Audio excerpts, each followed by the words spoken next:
Welcome to r/Am I the Jerk, where Karen really wants some chicken nuggets. Am I the jerk for not stopping for McDonald's on a long drive? My 15-year-old niece joined my family and I for a trip to my mom's place, which is about a 3-hour drive away and passes by one of the Great Lakes. We plan to have breakfast on the way, enjoy lunch at my parents', and then stop for a picnic dinner by the lake on our drive back home. Usually our picnic dinners consist of fruit, sandwiches, some junk food for dessert, and veggies, all packed in a cooler by my mom. The day started off smoothly, and we had a good time at my parents' house. On our way back home, we stopped for our picnic dinner by the lake. But here's where the drama started. My niece refused to eat. She wrinkled her nose at the food, insisting it looked gross, and demanded chicken nuggets instead. I explained that she could either eat what was provided or wait until we got home in about 2 hours. She chose to wait and grumbled the whole way home while everyone else happily enjoyed their dinner by the lake. After dropping her off, I received a call from my sister, accusing me of not even feeding her. We ended up having a heated argument where she labeled me as a jerk for not giving in to my niece's food demands. And just to clarify, there are no allergies or dietary restrictions involved. I've seen her eat peanut butter and jelly sandwiches before, and there was a variety of sandwiches available, so I know there was something she would have liked. Not the jerk. If she was genuinely hungry, she would have eaten at the picnic. Mother should have a gentle conversation with her daughter about using manners when someone has prepared food for you. It's fine to decline to eat it, but she shouldn't be calling it gross. Fast food shouldn't be an expectation or a default choice either. My fiancé has some huge requests in order for him to regain my trust. Is his request too far? Plus updates. We've been together 6 years now, and during the 3rd year of our relationship, I cheated on him with a close family friend. I had started taking him for granted, and it became easy to cheat because I didn't value the relationship. He broke up with me, and we split up for a few months, and while I was single, I realized what a great boyfriend he was. I begged for him back, and he took me back, but I had to promise to never speak to that guy again. I'm happy to say that I never cheated since then and haven't been tempted at all. I understand how great of a partner I have. That being said, the guy I cheated with was a close family friend, and recently I rekindled our relationship behind his back.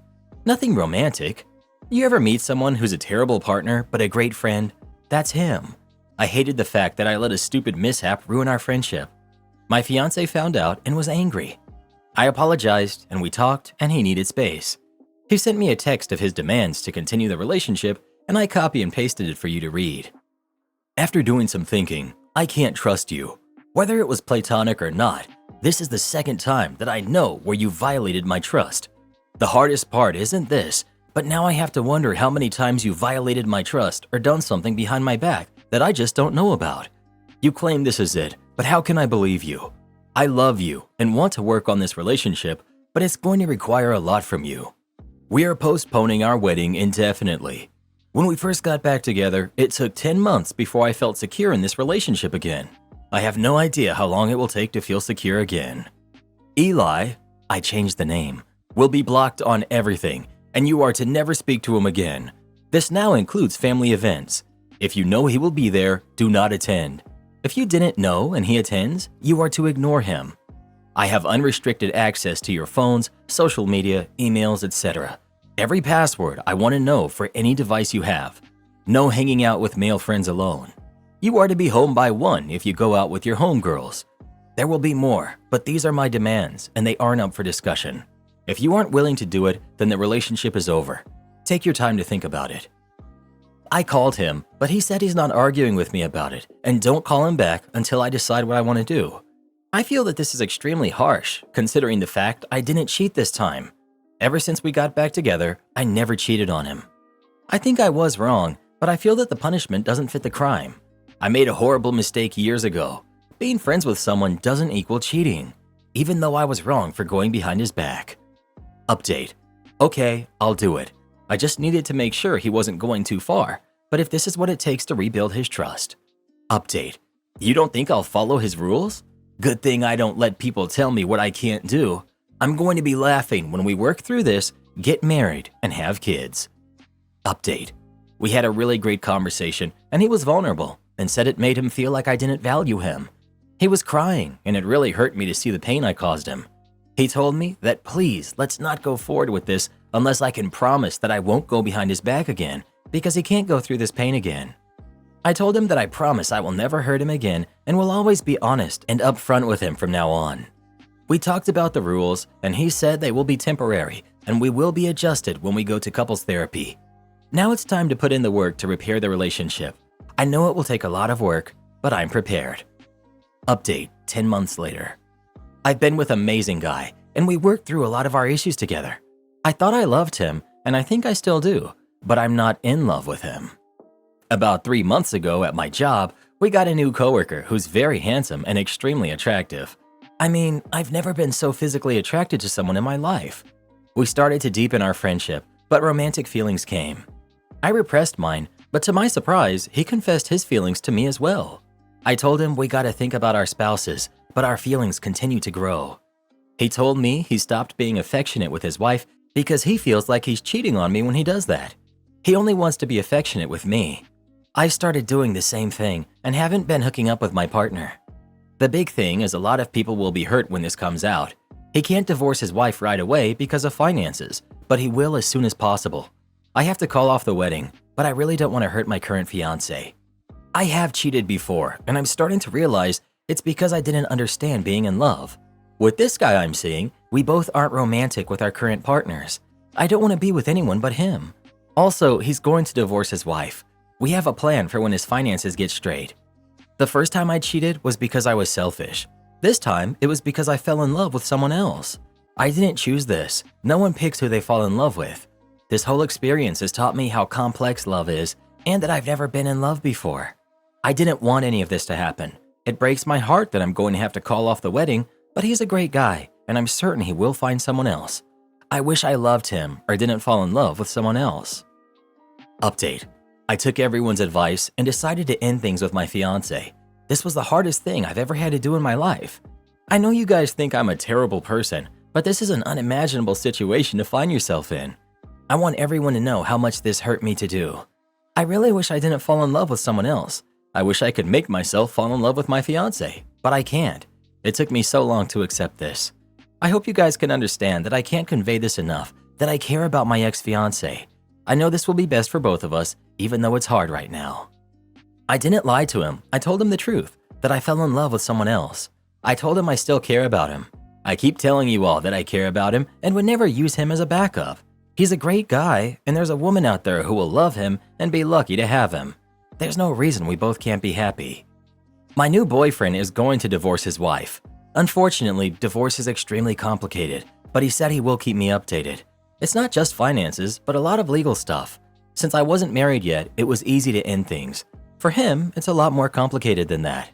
I was very clear in our conversation today that I want this figured out by the end of the year.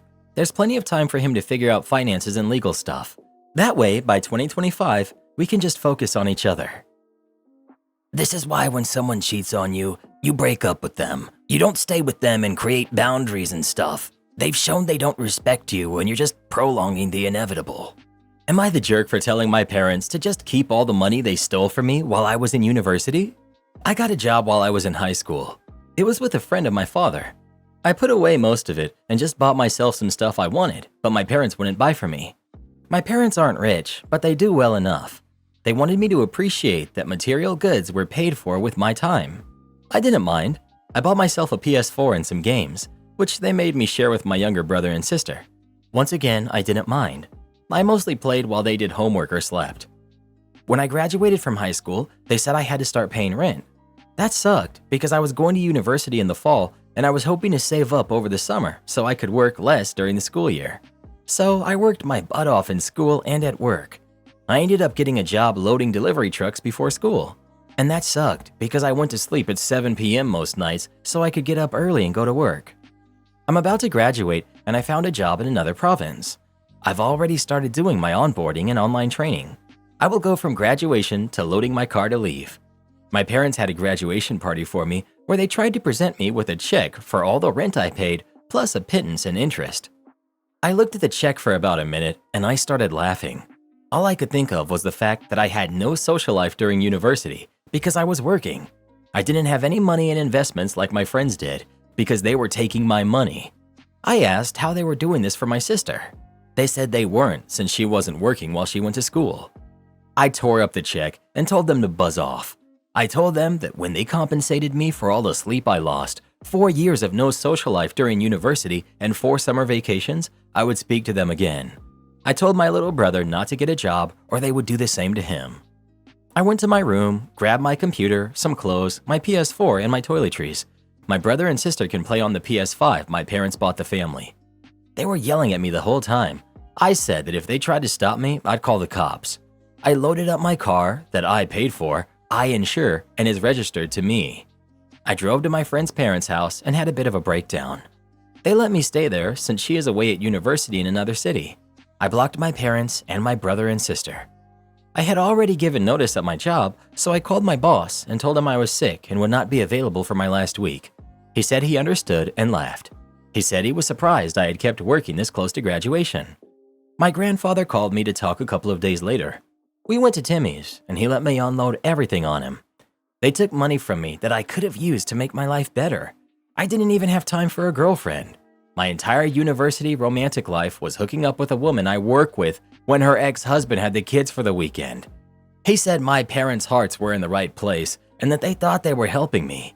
I said they owed me 4 years of fun, of parties I was too tired to go to, of social events and networking I didn't do, all the crap they were subsidizing for my sister, and that they would end up subsidizing for my brother. He said he understood and hugged me. He is old, but I couldn't have gotten free of that hug if I tried to. He asked me if I needed money to start my new job. I said I did not want anything that came from my parents. He gave me a cashier's check for about 3 times what my parents took from me. He said to use it however I wanted in my new life. He said it wasn't part of my inheritance or anything. It was a gift from him and something my grandma would have wanted me to have. My friends think I was stupid to tear up the check. Most of them agree with me about being upset with my parents. Some family have called me and said that I behaved terribly and that I owe my parents an apology. I thank them for the call or message and I block them. I'm calmer now and I do not think I'm in the wrong, but maybe I'm too close to see what I'm missing.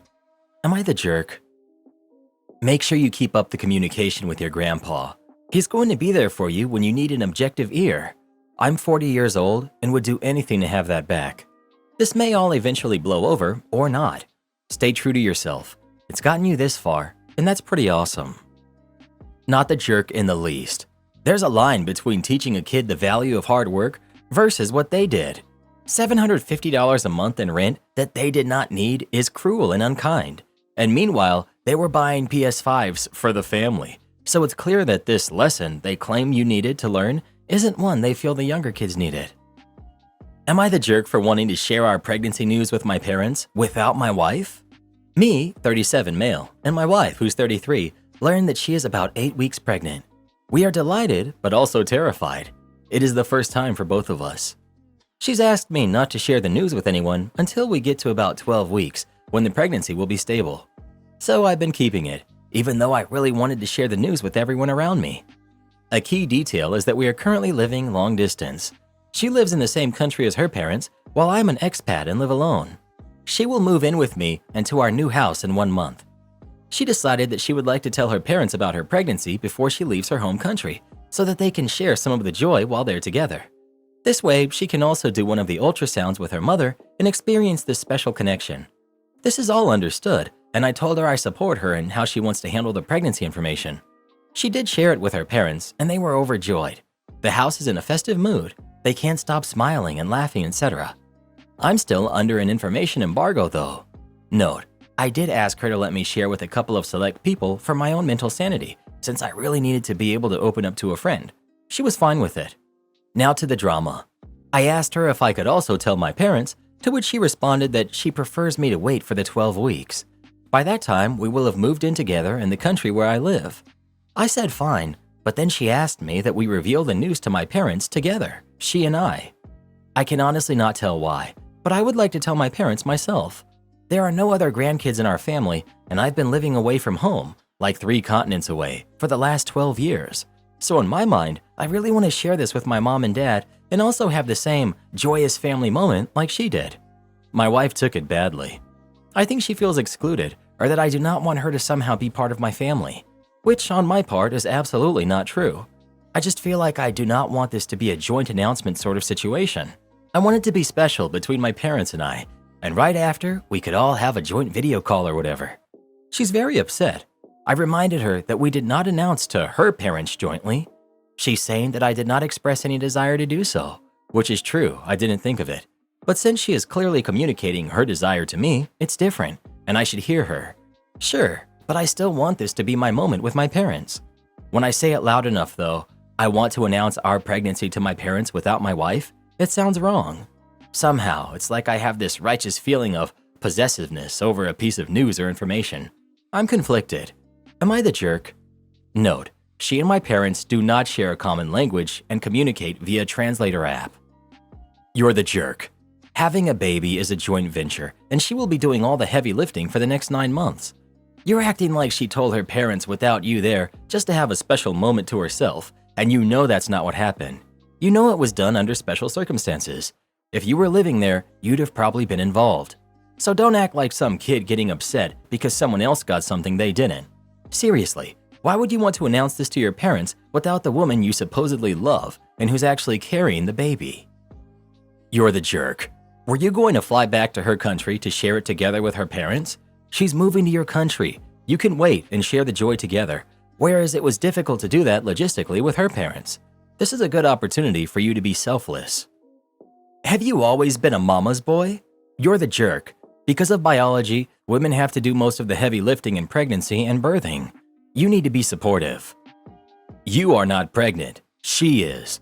Let her decide who she wants to know that and how. You're the jerk. I'm confused on all these you're the jerk comments. She doesn't want his parents to know, but it's alright for hers to know?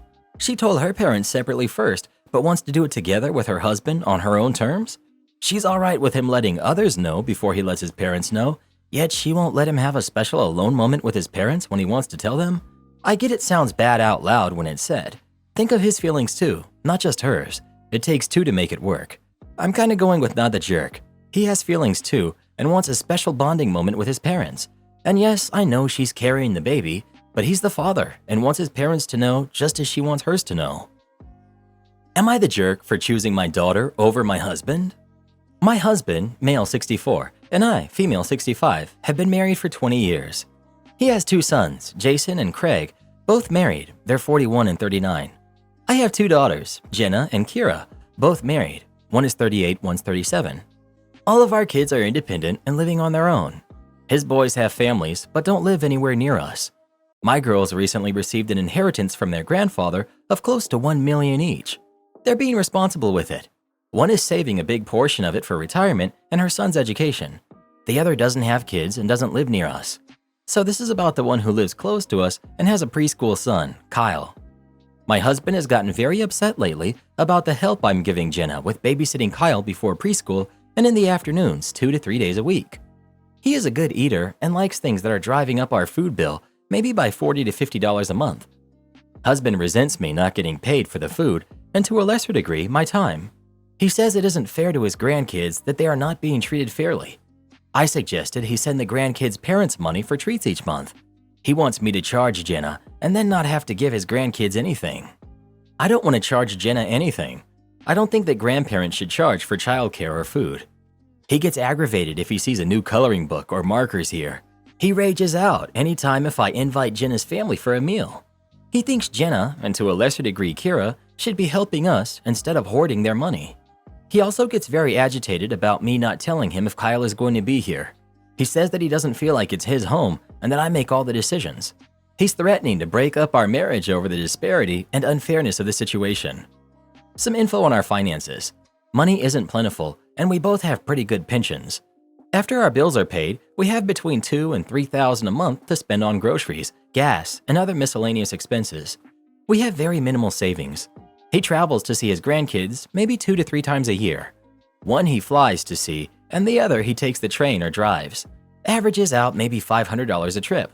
I don't travel at all. He thinks I'm the jerk because I'm willing to risk our marriage over this. If we divorce, we will have to sell our house, and neither one of us will be able to afford to live the standard we have now. Am I the jerk? Not the jerk. You sound like a great mom and grandma. Your husband is the one risking your marriage over $50 a month. You're doing a kind and generous thing for your family, and he's weaponizing it.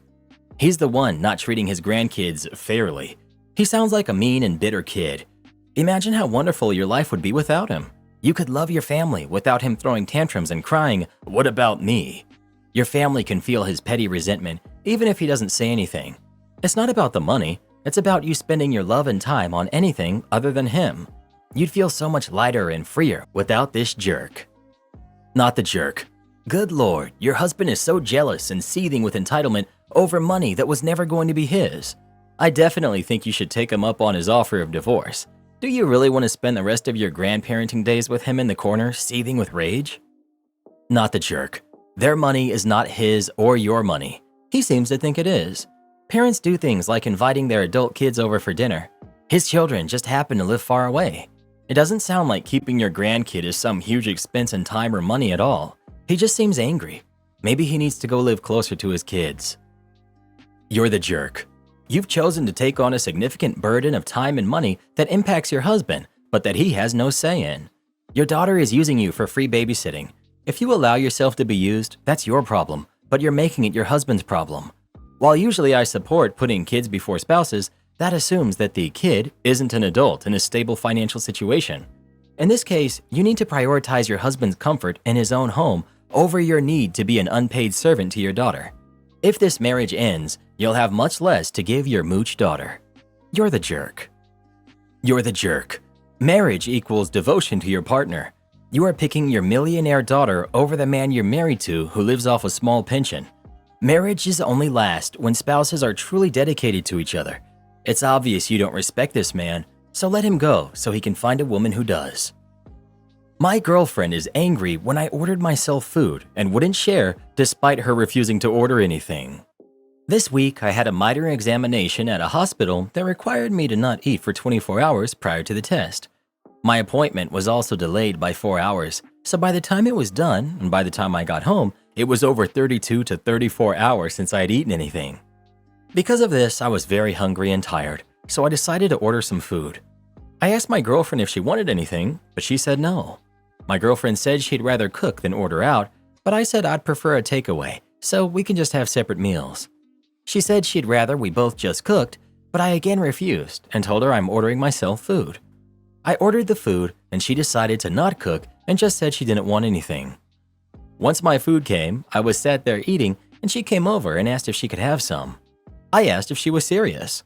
I pointed out that I asked her multiple times if she wanted anything, and she's waited for me to sit down and enjoy my food and try and take it. I mentioned that I have ordered exactly what I was wanting because of how hungry I am, but she just said she was hungry too since she hadn't eaten. I mentioned that the only reason she hadn't eaten was because I didn't want to cook for her, and that doesn't mean she can come and take my food instead.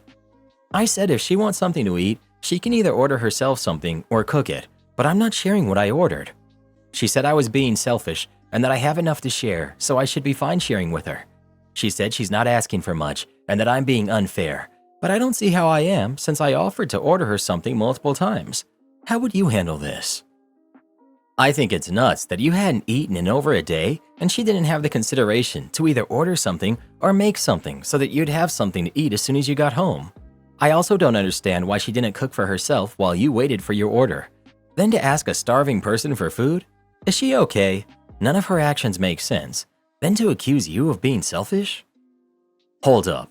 You were at the hospital for treatment and your girlfriend didn't make a lick of effort to pamper you even a little bit when you got home? And then she expected you to take care of her over your own needs and called you selfish? My dude, I'd be rethinking this entire relationship and quite possibly breaking up. Karen demands custody of my daughter. I, 30 female, have been taking care of my niece, who's now 7 years old, for the past 5 years after my sister, who's 32, left her at my doorstep and disappeared. My sister was going through a difficult time with her mental health, and she was unable to provide a stable environment for her daughter. At the time, I didn't hesitate to take my niece in and provide her with a loving and secure home. When my sister left her daughter with me, she didn't leave any contact information, and we had no way of reaching her. We searched for her, but we couldn't find any leads. I was left with no choice but to take full custody of my niece, and I've been her primary caregiver ever since. During the past 5 years, I've watched my niece grow into an amazing kid. I provided her with a stable and secure environment, and I've been there for her during all of the milestones.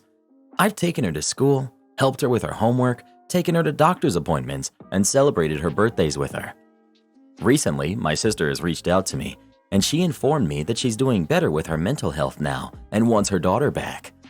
Although I'm happy that my sister is doing better, I'm not ready to give up custody of my niece. My niece has become a big part of my life, and I love her like she's my own kid.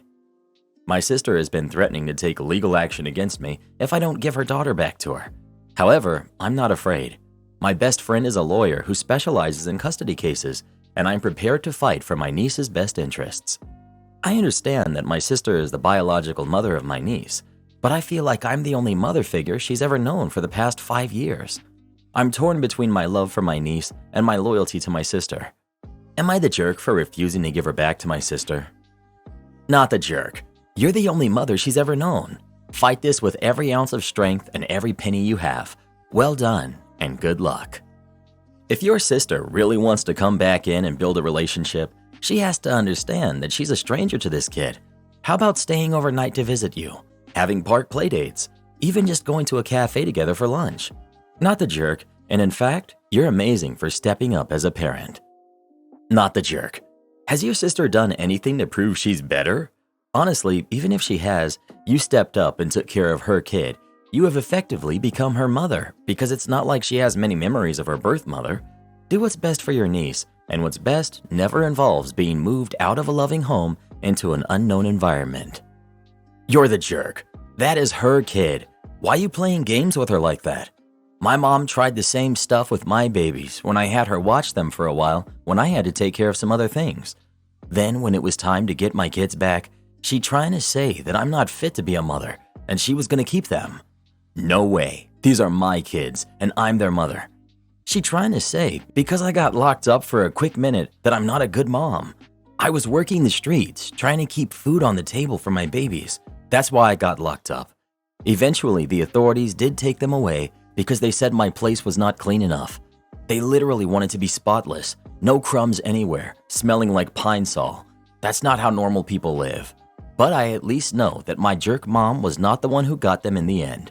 I'm pregnant now with my third, and this time it will be different.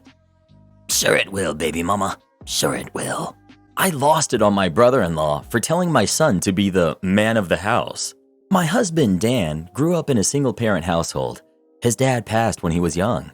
His older brother, Martin, was definitely made to act like a parent and became the man of the house. Together, Dan and I have 3 kids, Sydney, who's 12, Gabe, who's 10, and Charlotte, who's 3. Unfortunately, Dan passed 3 months ago. It's been a terrible struggle trying to balance my grief, my kids, on top of the rest of my responsibilities. I have a great support system, so I've been cognizant to make sure my babies still have a childhood. I always said I wouldn't do what my mother-in-law did.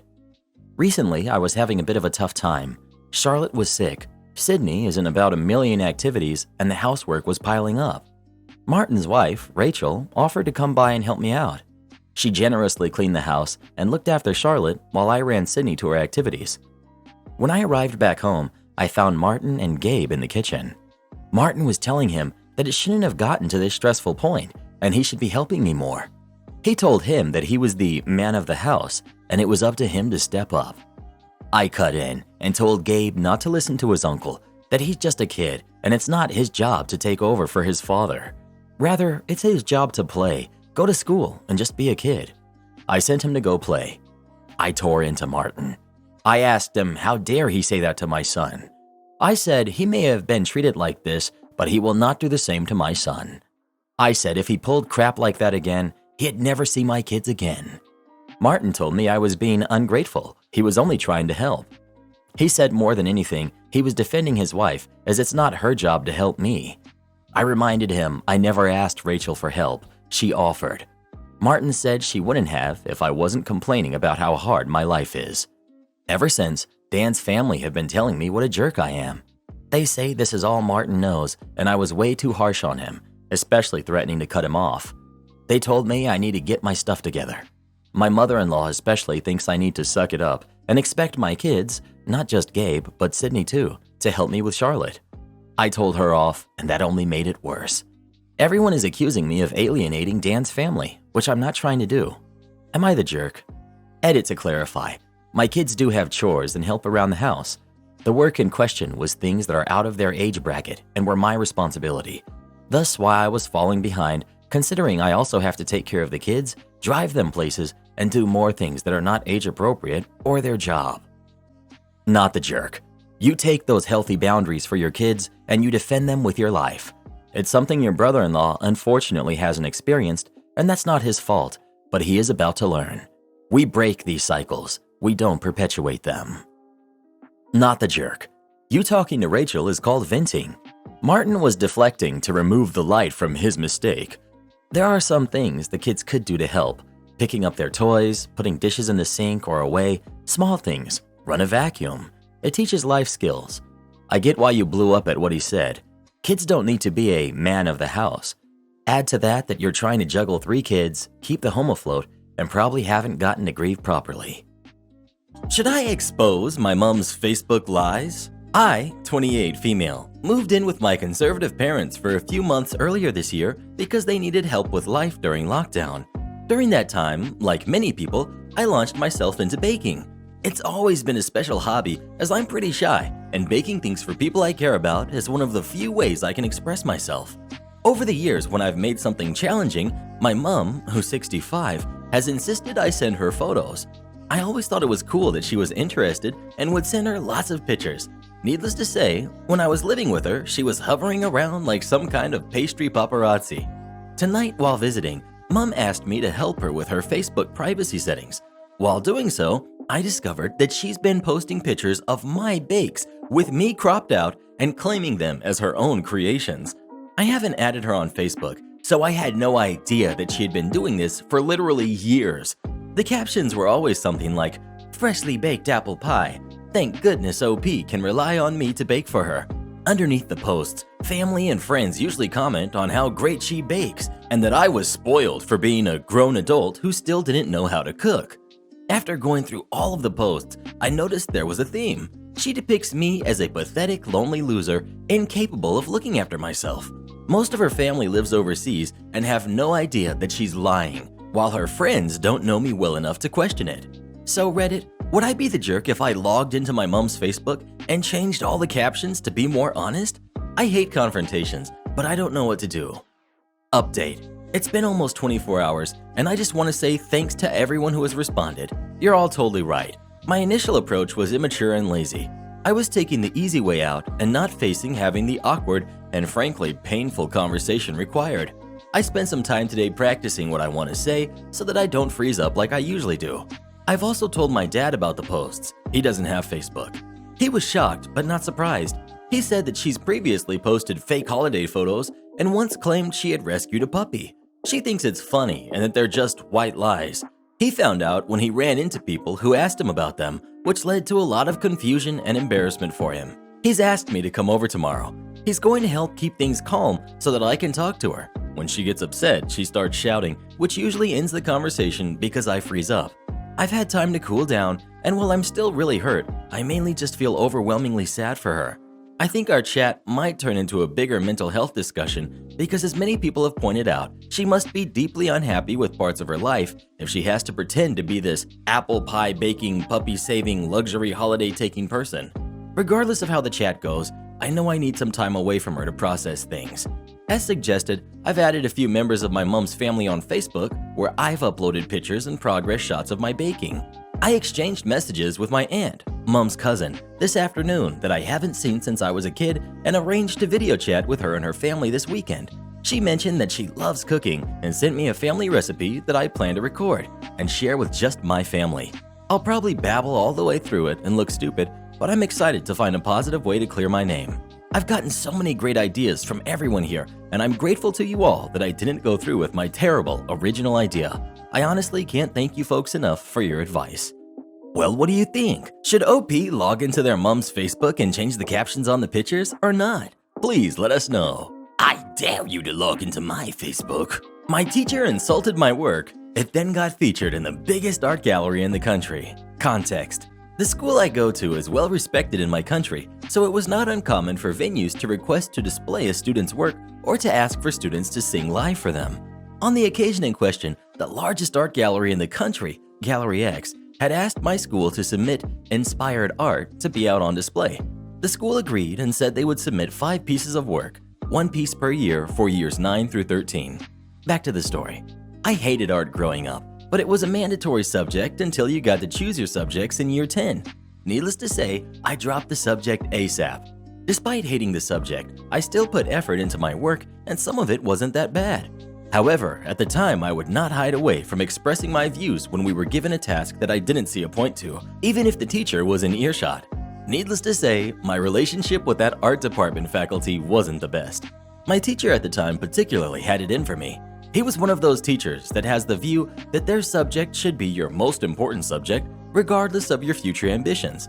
If he thought that you weren't prioritizing art, then he would make your life heck.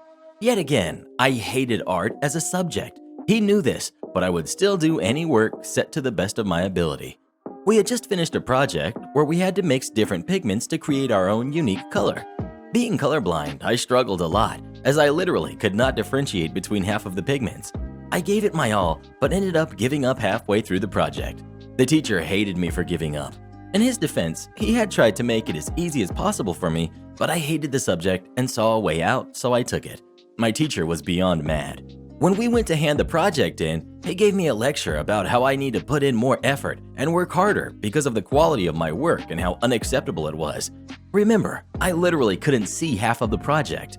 Once that project was finished, my teacher told us that Gallery X had asked that we create some inspired art.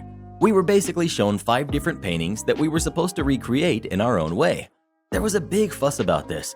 People were saying that art schools would be giving out scholarships, that there was a $10,000 reward, and other nonsense that 14-year-olds make up. But nevertheless, everyone wanted to be the one to have their painting in Gallery X. So for the next month and a half in my art classes, we would work on our piece. After the first week of working on my piece, the excitement of the new project wore off, and so did my eagerness in lessons. My teacher noticed this and went from complimenting my work to yelling at me about what I was doing wrong. By the 4th week, I was over the project and just wanted to be done with this. With 2 weeks left on the project, my teacher pulls me aside to tell me that my work isn't good enough and I need to improve it.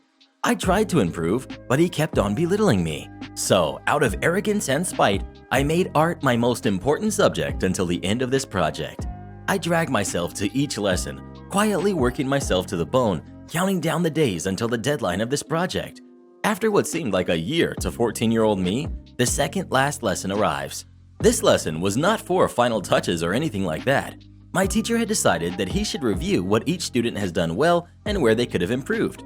He walks around the classroom, complimenting everyone's work until he gets to mine. I don't remember exactly what he said, but I'm pretty sure none of it was positive. I do remember, however, how he finished talking about mine.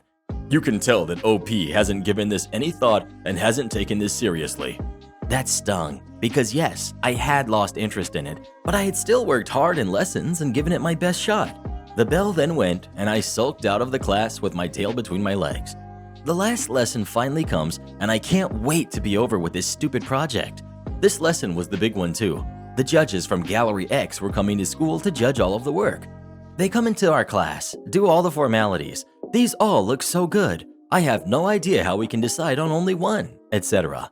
Then they start walking around the room muttering to each other. The whole class has stood silently at the back trying to hear what they're saying. They do a full lap of the room, then walk back over to my spot. I don't even notice this, as I had tuned out after they had looked at the second painting. Then they ask the teacher whose work they are stood over. He looks at them with almost disbelief as he gestures to me. I snap out of my daydream and just smile politely with no idea what's going on. The judges then confer for a while, whilst my teacher and I frantically try and figure out what's going on. Finally, after about 5 minutes of mumbling, they say that they want to shortlist it to potentially be shown in Gallery X. I look on at them in shock, then yet again smile politely and say thank you. I cannot begin to describe the look on my teacher's face. I don't think I've ever seen someone more confused, angry, and disappointed all at the same time. My teacher then begrudgingly thanks the judges and walks them to the door.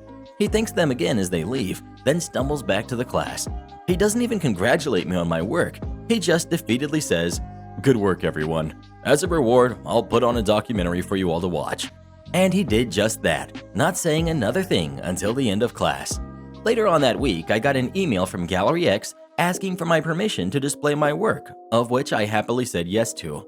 To sum it up, the work that he disrespected and that he said had no effort was selected from 192 others, got featured in the biggest art gallery in the country.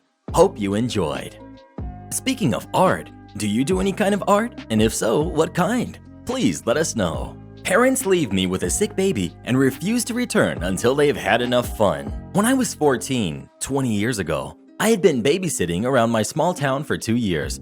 I had a great reputation with my regulars and would routinely stay until the early hours of the morning when the parents needed a night out.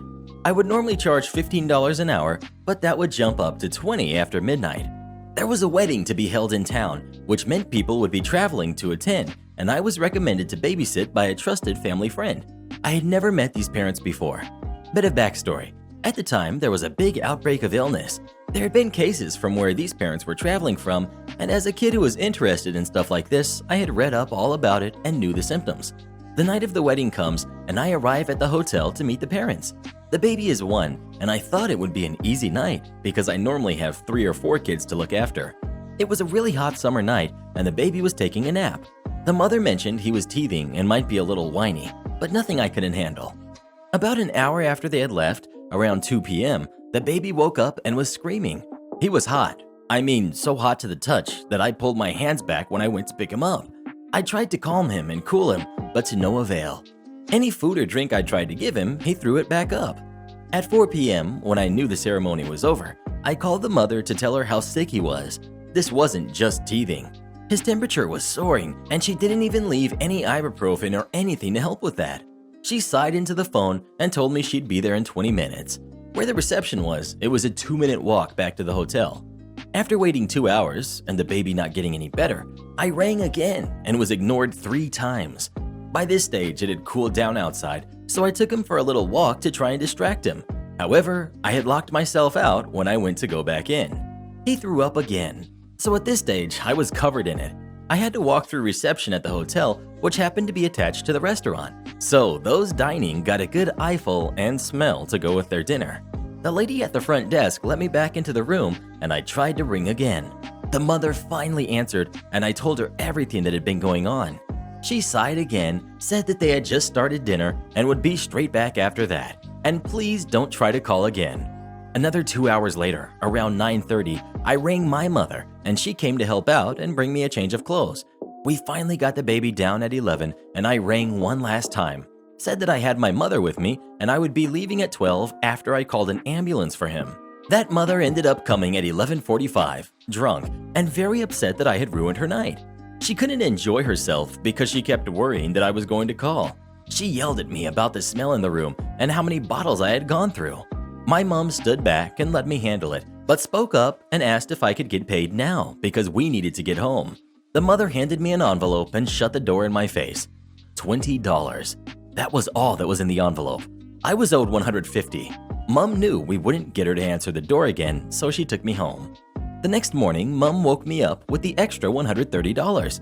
She had gone to the hotel at 7 a.m., and once she told the manager what had happened, the manager slipped a note under the hotel door saying that due to the extra cleaning and disinfecting that would need to be done to the room, there was to be an extra charge of $200 put on the room, plus the extra $130 that our in-house sitter was owed. When everyone looks after each other in a small town, it's a nice feeling. Apparently, the father blew up when the extra charges were put on his card. Didn't realize the baby was so sick and he was yelling at his wife. The mother was screaming about the unsatisfactory babysitting I had done, and they left in a huff. I think about that poor baby every now and again, hoping that he was all right and got over whatever was making him so sick. I was in a small panic for about a week, waiting to get sick too, but thankfully, and by some miracle, I didn't. Just because you paid me doesn't mean I work for you. A bit of necessary background. This happened in 2003. I work in the insurance industry in a not very well-known profession having to do with audits. I got my start working for a small company created by my uncle, and I was with him for about 10 years. My uncle then decided it was time for him to build his dream home and move, which meant either I had to take over the company or find a new job. I didn't want to spend half my day chasing down invoices, so I elected to start a job search and he agreed to give me some time to find a position before he shut things down. There are two types of positions in my field where you either work for a vendor, which is an independent service provider, or directly for an insurance company. Openings at insurance companies don't come around that often, and vendors don't really have the greatest of reputations, so they're basically employers of last resort. That ends the background, and now my story. Over the course of about 3 weeks, I applied for 2 positions at different insurance companies and was quickly notified I didn't get one job. The second kept saying, "We'll get back to you." Not wanting to hold my uncle up, I bit the bullet and went and applied at the largest vendor in the country. The day of my interview, I met with the on-site manager, a lovely lady who seemed to be in a bit over her head. It just so happened that her boss, the district manager, and then his boss, the regional manager, were also in the office that day and sat in on the interview. It went well. I filled out paperwork, we shook hands, and I left. Did not hear anything from them for about a week. In that week, I finally got a call back from the other insurance company, which at the time happened to be the biggest one in the world, known by 3 initials. They offer me a position, go over details, set a start date, and I accept. The following Monday, my phone rings at about 10 a.m. I answer, and it's the lady that I had the interview with at the vendor, who I will now refer to as Vendor Lady. Vendor Lady: "Hi, we were expecting you in this morning. Is there a problem?" Me: Pardon?" Vendor Lady: "Today was supposed to be your first day, and we thought you would be here at 9. Me: "Why would you think that?" "That's what our records show." Me: with absolutely no irony whatsoever: "I don't work for you, lady. I never heard from you guys after the interview period. No one called to offer me a position or discuss salary, much less a start date." Vendor Lady, stammering a bit: "Oh, I had no idea. I'll take care of it, and sorry about that." Me: "Thanks, and have a good day, I guess." That's not the end of the story. The following Wednesday, which is typically payday for the job that I had, I go into bank account and see that there's an automatic deposit from the vendor. I stare at my screen for probably a good 5 minutes, trying to puzzle out what the heck is going on. Then I realize I'm going to have to call Vendor Lady. Me: "Hi, Vendor Lady. You might remember me from the mix-up where you thought I was supposed to work for you, but I don't. Why did I receive a paycheck from your company?" Vendor Lady: "That doesn't sound right. Let me check." She places me on hold for a few minutes and then comes back and says, "Well, it looks like since you filled out all of the required paperwork during the interview with your application, you were accidentally placed on payroll as well. What you can do though is just write us a check for the payroll amount and that should take care of it." Me, struggling to comprehend how truly stupid this whole situation is. "Listen, Vendor Lady, I review payroll records for a living, so I'm very aware that you can simply have your payroll department reverse the paycheck, which will basically zero out any payroll taxes that you paid as well as any that were withheld from the paycheck, as well as reclaiming the small amount placed into my bank account. So no, I will not be writing you a check and be paying you to not work for you." The week after that, I start work at the big insurance company, and ironically, within 6 months, both the district manager comes aboard as a coworker of mine, and then the regional manager comes aboard in a department related to mine. No clue what happened to Vendor Lady, but good luck to anyone working for her. Just following your rules, boss. I work at a paint factory where we make batches of around 5,000 pounds, sometimes more. We have to use forklifts in order to lift the large tanks that we make it in order to package it. I got my forklift license a couple years ago and have performed nearly every forklift task that we have to do hundreds of times. There are only 2 out of 12 workers without their forklift licenses at the plant, and those 2 are being trained. About a year ago, we created our safety committee, and I am the member for the back of the warehouse where we make and package the paint, and where most of the workers are. We look out for any safety concerns, and if someone else has a concern or needs to make a report, we deal with that. We also do monthly and annual inspections of the premises. So our lead hand treats everybody like absolute garbage, and the boss does nothing about his behavior, his attitude, or the mistakes that he makes, because they have known each other for over 30 years, including the job they worked at before here. They've been around here for 20 years. We are about to start packaging an oil-based paint into 5-gallon pails, like we always do. I lift up the forklift with the tank so that we can get a filter on it, and then once the others are out of the way, I start going up more so that I can line it up with the troll, like I have done 100 times with no issues. This time, however, I had put a bit too much pressure on the gas pedal and the tank went up too fast, so I stopped it before it got too high. Doing so, however, is also dangerous because it's about 6,000 pounds of weight up in the air above the workers. Stopping it too fast could tip over the forklift and the tank of paint, causing possible heavy damage and possibly injuring someone. Getting it too high could also have the same result, so I slowed it and let it sit for a moment just to make sure everything was stable. The tank was not too high, the forklift didn't tilt, wobble, or make any bad sounds, and everything was perfectly fine. Lead hand backs up with his forklift in the other room and sees me checking it and begins to chew me out. I'm used to this, as are most other coworkers, because he will yell and scream and get upset at anybody who does anything even minutely wrong or in a different way than what he has done for 20 years. He repeats himself multiple times, telling me why it is unsafe, which I had already acknowledged, and stated that I realized what I had done and what negative effects it could have had. He goes back to the other side and then comes over once more to repeat it a few more times. All I can say is, I am well aware, as I continue getting everything ready for packaging. He takes this as if I personally hurt his dog, goes to the boss and tells him the forklift's back tires were lifted off the ground and that we had to stabilize it, otherwise it would have fallen. The other two members of the safety committee start an investigation, talking to the guys that were there. Only one had seen what happened, and he stated that everything was fine and that we didn't need to stabilize, nor did the tires lift off. A week later, we start getting the packaging ready, and I get onto the forklift to get it prepared. Lead hand comes running over, saying that it's a safety issue and that he is driving. I tell him I'm more than capable, and his response is that he needs me, not the other three guys standing there who normally do it, to guide him forward.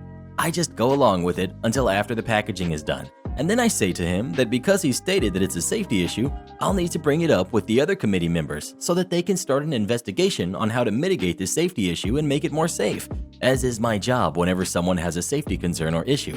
His response is aggressive at first, telling me he doesn't care, that it's already done, go ahead, etc., until he tells me that the boss told lead hand that he was to be the only one lifting up tanks from now on. I tell him that's fine, but I still need to bring it up with the committee since he stated it was a safety issue, and he just grumbled and walked away.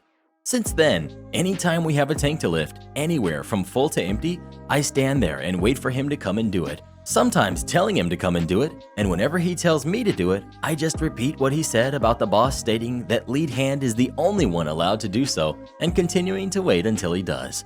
This is an ongoing thing still, and it will be for a very long time, unless we're told otherwise by the boss. Have you ever had a coworker you just couldn't stand? If so, why not?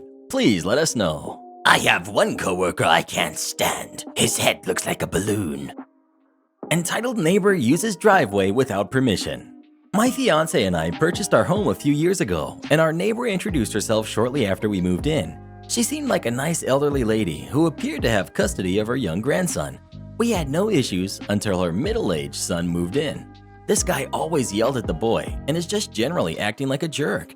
He drove a small, beat-up truck that leaked oil. His mother has a nice, long double-car driveway and didn't want oil stains on the concrete, so she had him park in the side yard next to our house. It was right outside of our kitchen window and kind of an eyesore, but it's her property, so whatever. We assumed that her son would drive through their yard to his parking spot, but apparently that was too inconvenient. Instead, he decided to back into our driveway and through our yard to get to his spot. We were always at work when he did this, but we caught it on our camera.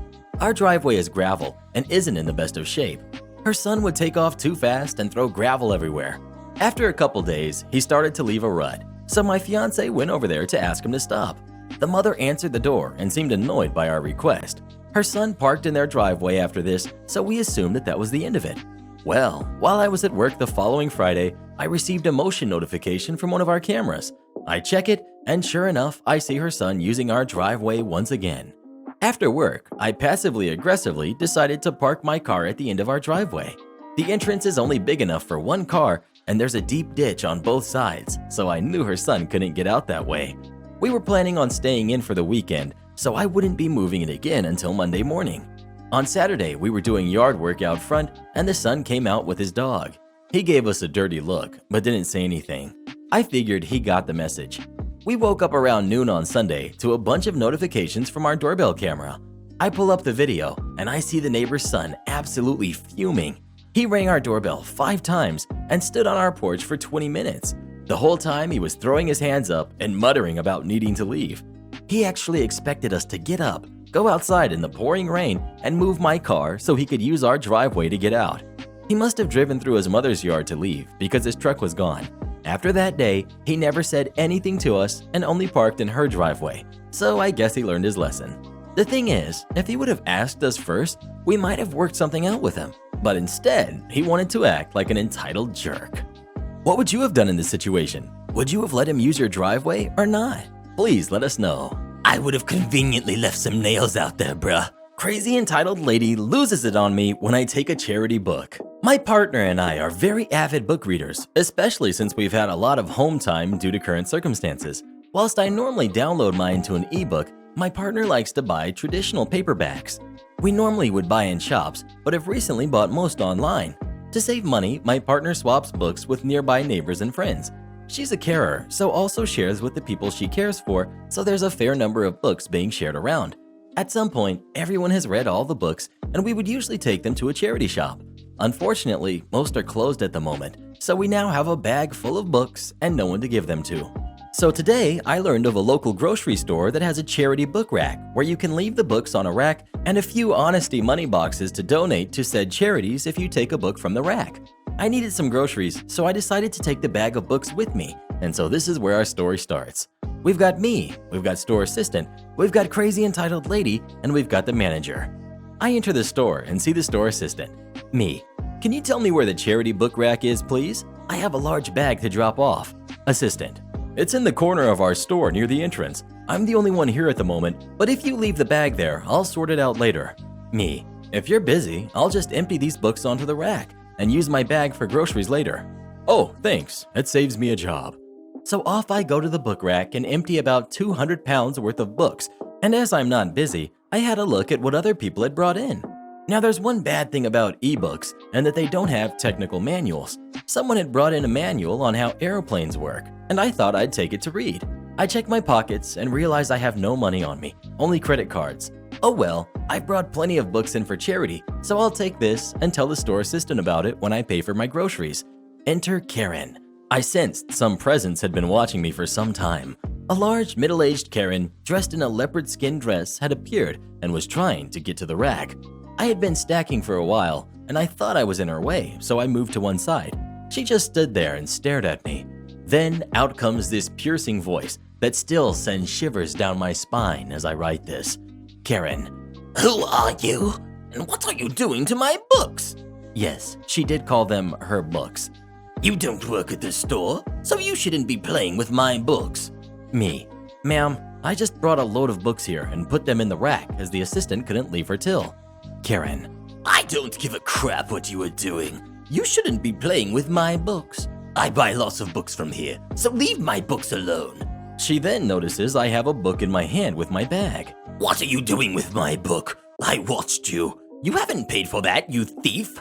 I'm getting the manager now. Manager! Manager! Now I'm a bit confused, as these are charity books, and the minimum contribution on the boxes states 50 pence a book. So I'm not really stealing after just dropping off 200 pounds in books. Karen then stomps off, and a few minutes later appears with a manager. That's him. He took the book but hasn't paid for it. I want him arrested. Manager. Ma'am, calm down. I can't do anything as he hasn't taken anything from this store. Karen. Yes, he has. He's taken that book without paying for it. I work for that charity mentioned on the honesty box, and he has not paid. Manager. Is that true, sir? Me. It is true. I only have credit cards, so thought I would be okay as I've just donated a large number of books. See, he's a thief. He's stealing from my charity. Get the police, now. Manager. I'm not getting the police involved for that small a sum. Sir, what does the donation say on that box? Me. Minimum 50 pence, sir. Manager then rummages through pockets, pulls out 50 pence in small coins, and puts them in the box as Karen watched. Manager. Now, ma'am, as you've hassled my customer over your charity, I'm going to ask you to leave now.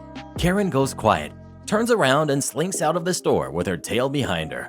Manager apologizes to me and offers a discount, but I said no as he's already bought me a book. I bought my groceries, assistant thanks me, and I go home. Not the most dramatic of stories, but she did make me laugh. Next time I'll wait for the charity shops to open.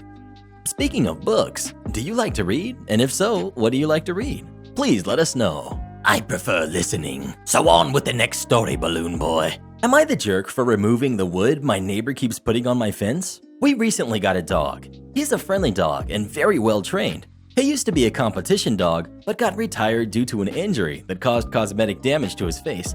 Now, along with his size and scarring, he can look pretty intimidating. Now, to keep him satisfied and happy, we got a whole doggy gym set up so he could continue doing his various agility activities, including some jump bars. One of the first times I was out in the back having him do some agility practice, my neighbor's son was out in their backyard. He came over to my fence to watch, and we got to talking about him. He was impressed when my dog easily made it over the higher jumps. I made a quick comment about how it was nothing to him, and he could probably jump over the fence if he wanted to. Well, he told his sister, who was apparently already scared of my dog due to his appearance and a bad experience with another dog. She's been refusing to come out into their backyard to play because of my dog. We tried introducing my dog to her so she could see that he was actually really friendly and well trained so he wouldn't just jump over and attack her. She was not having it though. So my neighbor has been putting up tarps and tried to attach plywood with some straps to the top of my fence so she would be less scared and won't see my dog. Now, my fence, which is solely owned by me and just on my property, is a beautiful decorative wrought iron fence that came with our Victorian-style house, and all the stuff he put on it looks tacky as heck. So I took it all down and put the stuff in a neat pile next to his house. He put it all back up while I was gone. While I was taking it down again, he came home, so I went over to talk to him about it. He got angry at me for taking it down and said he had to do it to protect his daughter and to keep her feeling safe. He said if I wanted to look nice, I should build a taller fence that wasn't see-through since I was the one that decided to get the dog. I told him I wasn't replacing the fence and that he could build his own fence on his property if he wanted to, but to keep stuff off mine. Then he said I was a jerk for thinking he should pay for another expense when I was the one that got the dog and he had recently been laid off, which is something I knew because we talked about it before. Also because it would be really easy for me to build one or put in some cheap hedges since my yard is just grass and his is all paved over. I don't want hedges taking up space in my yard or a different fence though. Well, what would you do in this situation? What do you think is the best way to solve this? Please let us know. Entitled Dad Can't Handle a Boo-Boo. So this happened about a year ago, but it wasn't the first or last time, or even the most ridiculous. Obligatory sorry for grammar or tense errors. Here we go. We've got entitled dad, who's entitled father-in-law. We've got mother-in-law, we've got husband, and me. So not to get into too much background, but my husband and I are living with his parents. They were struggling to pay their mortgage and needed help. I really didn't want to, because I knew how difficult it would be. I cried for weeks when they asked. I was so depressed, knowing what was coming. We moved in with a few conditions. One was privacy and respect for our space, and the other was no fighting in front of our kids. Entitled Dad drinks too much and can be pretty awful. Anyway, on to the story. During the move, we had the movers move the big stuff, but leave the small stuff behind. So later on in the day, husband and I are going back and forth from our old place. Husband is doing the bulk of that, while I start to unpack and organize that new home. Entitled Dad somehow cuts his finger. It's messy, but not an emergency. Either way, CVS is 2 blocks away, and he has a car available to him. Mother-in-law and husband are about to take another trip back home. Entitled Dad tells husband to pick up Band-Aids, and husband says he can't right now. Entitled Dad doesn't like that. He says something snarky to husband. I didn't hear it, but I could tell by the tone of his voice that he was salty. Husband walks out after 1 or 2 word rebuttal. I am in the closet in my bedroom, putting our clothes away. Entitled Dad comes without knocking or asking, complaining about husband and how disrespectful he is. I defend husband, of course, saying that he has a lot to do and just wants to get everything in the house before dark. Little did we know that we'd be up until 2 a.m. that night and the following. I say that we probably have some at home and that we will get it for him. He says, "So what? I have to wait just to get a Band-Aid?" This really upset me. Again, there's a car in the driveway. And again, drugstore is 30 seconds away. Having had a few ridiculous spats in our recent past, I really didn't feel sympathy for him. The guy doesn't even pump his own gas. Mother-in-law does hers, drives back, and then gets his car and does his. This is what he calls respect. This is the kind of guy he is. So anyway, I respond, "Well, no, you have to wait. You can take the car and get them yourself." He loses it, saying that we are ungrateful and disrespectful. Reminder, we moved in to pay his bills because he is too good to get a job unless it meets his exact specifications, and we are ungrateful? Okay. I text my husband to tell him what happened, and he tells me to not worry. I am, of course, upset because I don't want things to go to heck on the first day. So my husband suggests that I have a glass of wine with him. Perfect. He's sitting in the backyard, and I come out with 2 glasses. I ask if we could talk, and I start trying to smooth things over. I tell him that it's important that we let things go, and that we keep a healthy perspective on this whole situation. I point out that we are from 2 different backgrounds, and that we will see things differently, and need to learn to deal with that. I also say that he has the right to ask for a Band-Aid instead of complaining about how he didn't get one. He agrees with me, and I think, awesome, things are better. We finish our glasses, and I get up to continue with what I'm doing. He thanks me for apologizing. I'm taking 2 Karens to court. I don't live in my home country, and I was thrilled to meet M at university since she's from my country. Half a year later, we moved in together. Since neither of us had a working contract, we had to prepay rent for 6 months, plus deposit, plus agency fee. We didn't have the money, so I lent it from my parents. I didn't have any online banking, so M transferred it from her account. Yes, I'm aware I'm naive. Next day, she told me, "Mom is coming tomorrow and will stay for 10 days. I was quite surprised and said, "Good, but I'd appreciate it if next time you consult such decisions with me instead of informing me at the very last moment." She laughed it off. While I think this was disturbing, the most disturbing thing is that her mom never left. She stayed with us for 6 months. It was during the lockdown, which they used as an excuse, but we all knew she could leave if she wanted to. On the 4th month, I started finding her flights and offered to pay for her ticket. Nothing. The mom never paid rent for her uninvited stay, but I also never got the money her daughter owed me in the first place either. They were quite terrible in every roommate aspect. Just an example of one of the last things they did. While all 3 of us were in our home country for a whole month, Im gave her keys to some random friend of hers. Of course, without telling me, I only found out because of a big fire that happened. Are you stupid to tolerate this behavior? You will ask. The thing is that every time I addressed a problem, they would make it seem as if everything was some misunderstanding, or that I was exaggerating, or they would just deny very obvious, undeniable things. At some point, I would just question my sanity. Things escalated even more, and eventually I found myself a new apartment in a matter of hours. I just moved into the first one I found. It was a tremendous relief. The thing is, I still want my money, and they won't pay me back. Im and her mom said they would love to pay me back if they had the money, but they didn't, all while uploading Instagram stories of their Euro trips. So I decided to give them 3 more months to pay me back before taking them to court. I told them about my plan, and it felt good to finally stand up for myself.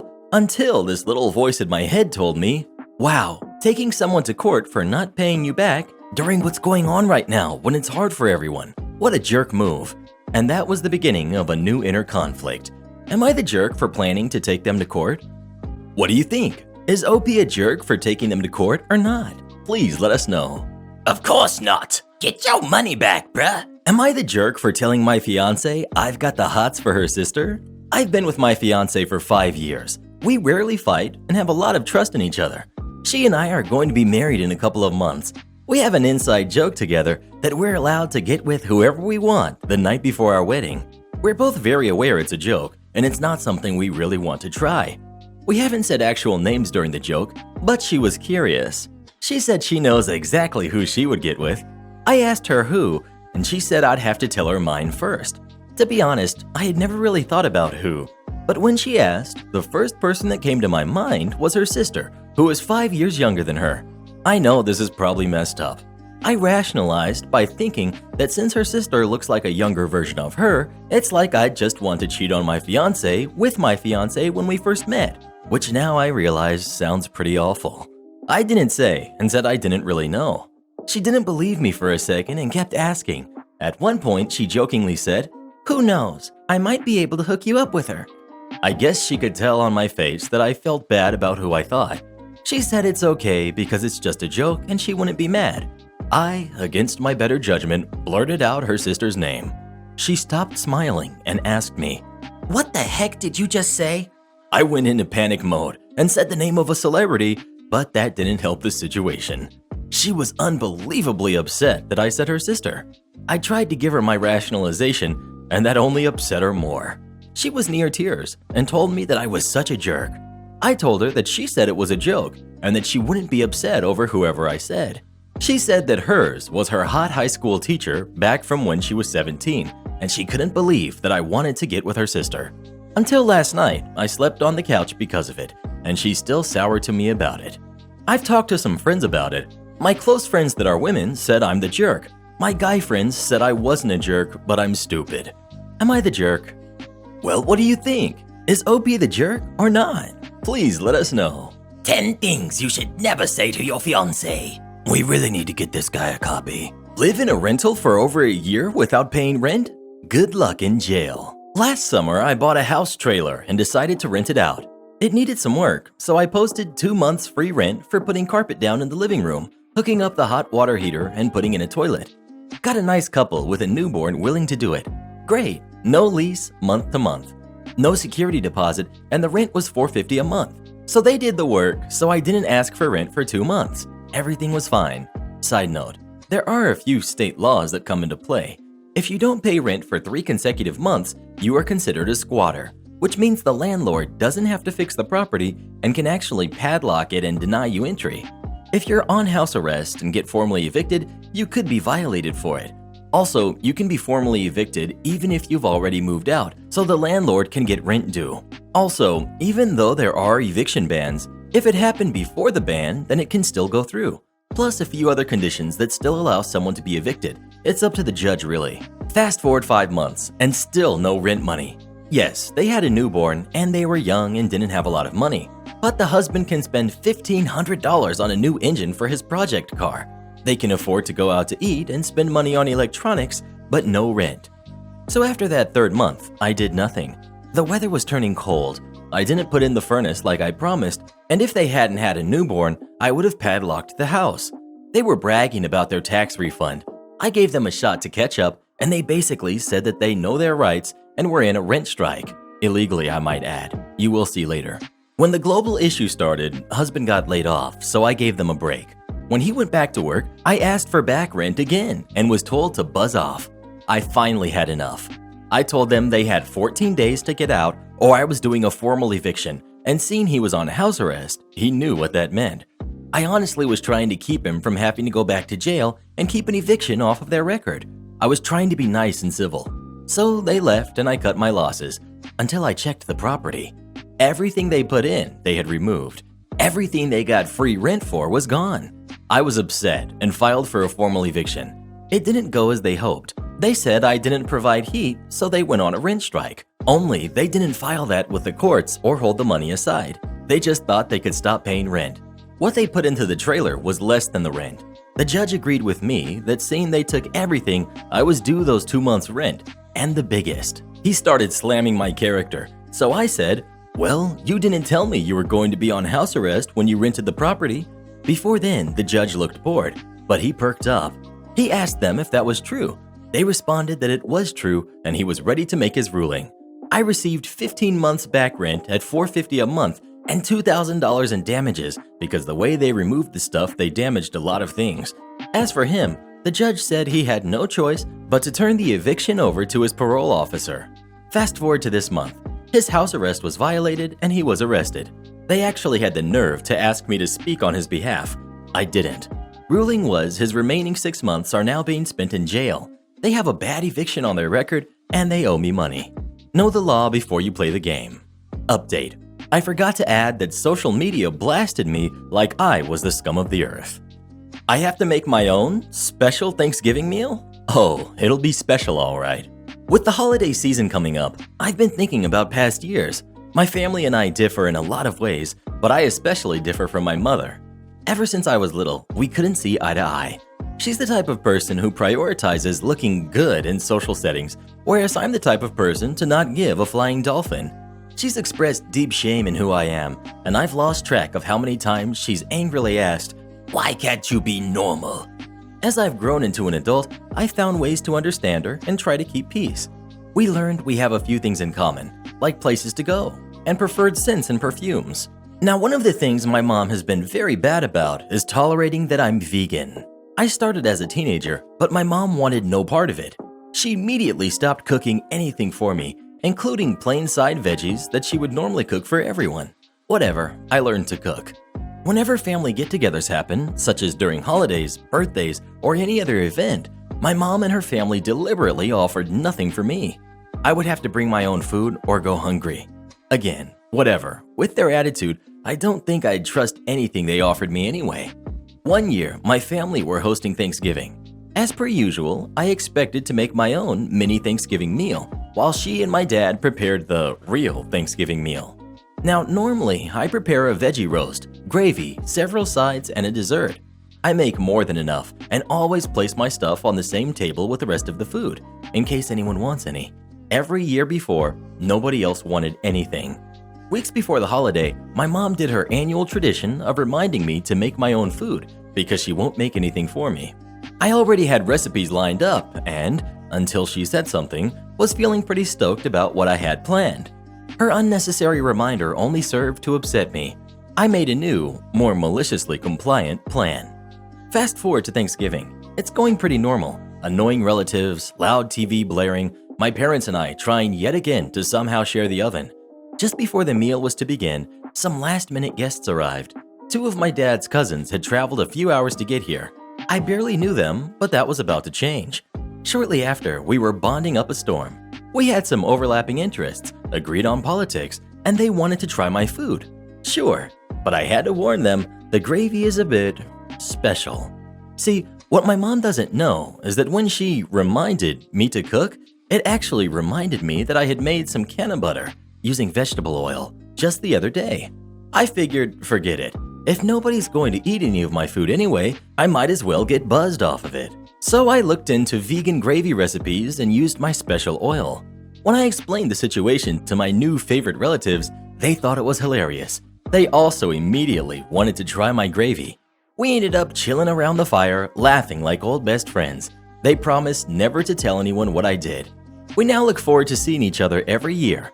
I haven't added any special ingredients to my big meal since then, but they still make space on their plates to try everything I make.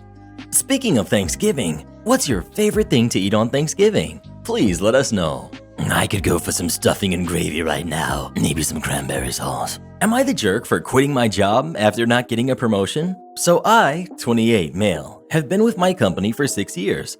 I make great money, love the company and my colleagues, and intended to spend the rest of my career here, but they overlooked me for a promotion and it changed everything. My immediate manager announced a month ago that he got a promotion to a different office in the group. Cue congratulations, but also excitement, as I also saw this as a great opportunity. I know the job inside out, have great relationships with my colleagues, and I have the top client earnings by far of anyone. Plus, the 3 managers I've had have all been promoted from my position. I messaged my manager and HR that I wanted to be considered for the position, and I received a reply from HR acknowledging it. 2 weeks later, we were called into the conference room and introduced to the new manager. No one I knew, never worked for our company before, never worked in our field before. New blood, we were told. We'll shake things up, we were told. Afterwards, I approached my manager. He says he wasn't even asked for his opinion on his replacement, and sometimes it's just down to the whim of the partners and the relationships that have been cultivated with them. So I concluded I was never going any further here. I'm just someone who can make them a lot of money in the position I'm currently in. No need to move me up. So I contacted an agency and had a new position inside a week. Slightly less money, and I'm no closer to management position, but it feels good. But everyone thinks I'm a jerk. My old boss, because I'm making him look bad in his last days, as I won't accept the offers they are making. New boss, who hasn't even started yet, has called numerous times saying I'm sabotaging her from the get-go. And finally, my partner, who thinks it's because the new boss is a lady and not about respect. They didn't even interview me, for goodness sake. So, am I the jerk? Sorry guys, my inbox has crashed and burned. I'll begin by defending my wife a bit. I did say some things I shouldn't have that resulted in her having that opinion. I think she mostly believes that I didn't mean what I said and it was just a very emotional moment. She made me regret saying it anyway, and I did discuss leaving with her before I did. My new boss has more management experience than me, and it is easily transferable. I've seen her work history. No one would expect me to train her in the job. Her difficulty will be in replacing the revenue I generate in her first 6 months. That's what she is upset about. The offers they are making are purely monetary. I'd prefer a promotion. They avoid the subject. Yes, this was an emotional decision. As someone commented, I threw a tantrum, but at the moment, I don't regret it. Edit 2. I made that comment I shouldn't have made to my wife about the new boss, not to my new boss. I don't work here. Oh, do you want to? Years ago, as a teen, I worked at a pet store that had dark forest green polos for their uniform. The grocery store across from my apartment complex also had dark green polos for their uniforms. As that's where I shopped, I got a lot of people asking me for help. To be fair, while our logo was huge across our backs, it was tiny on the front, so I often got approached from the front or side by people asking for assistance.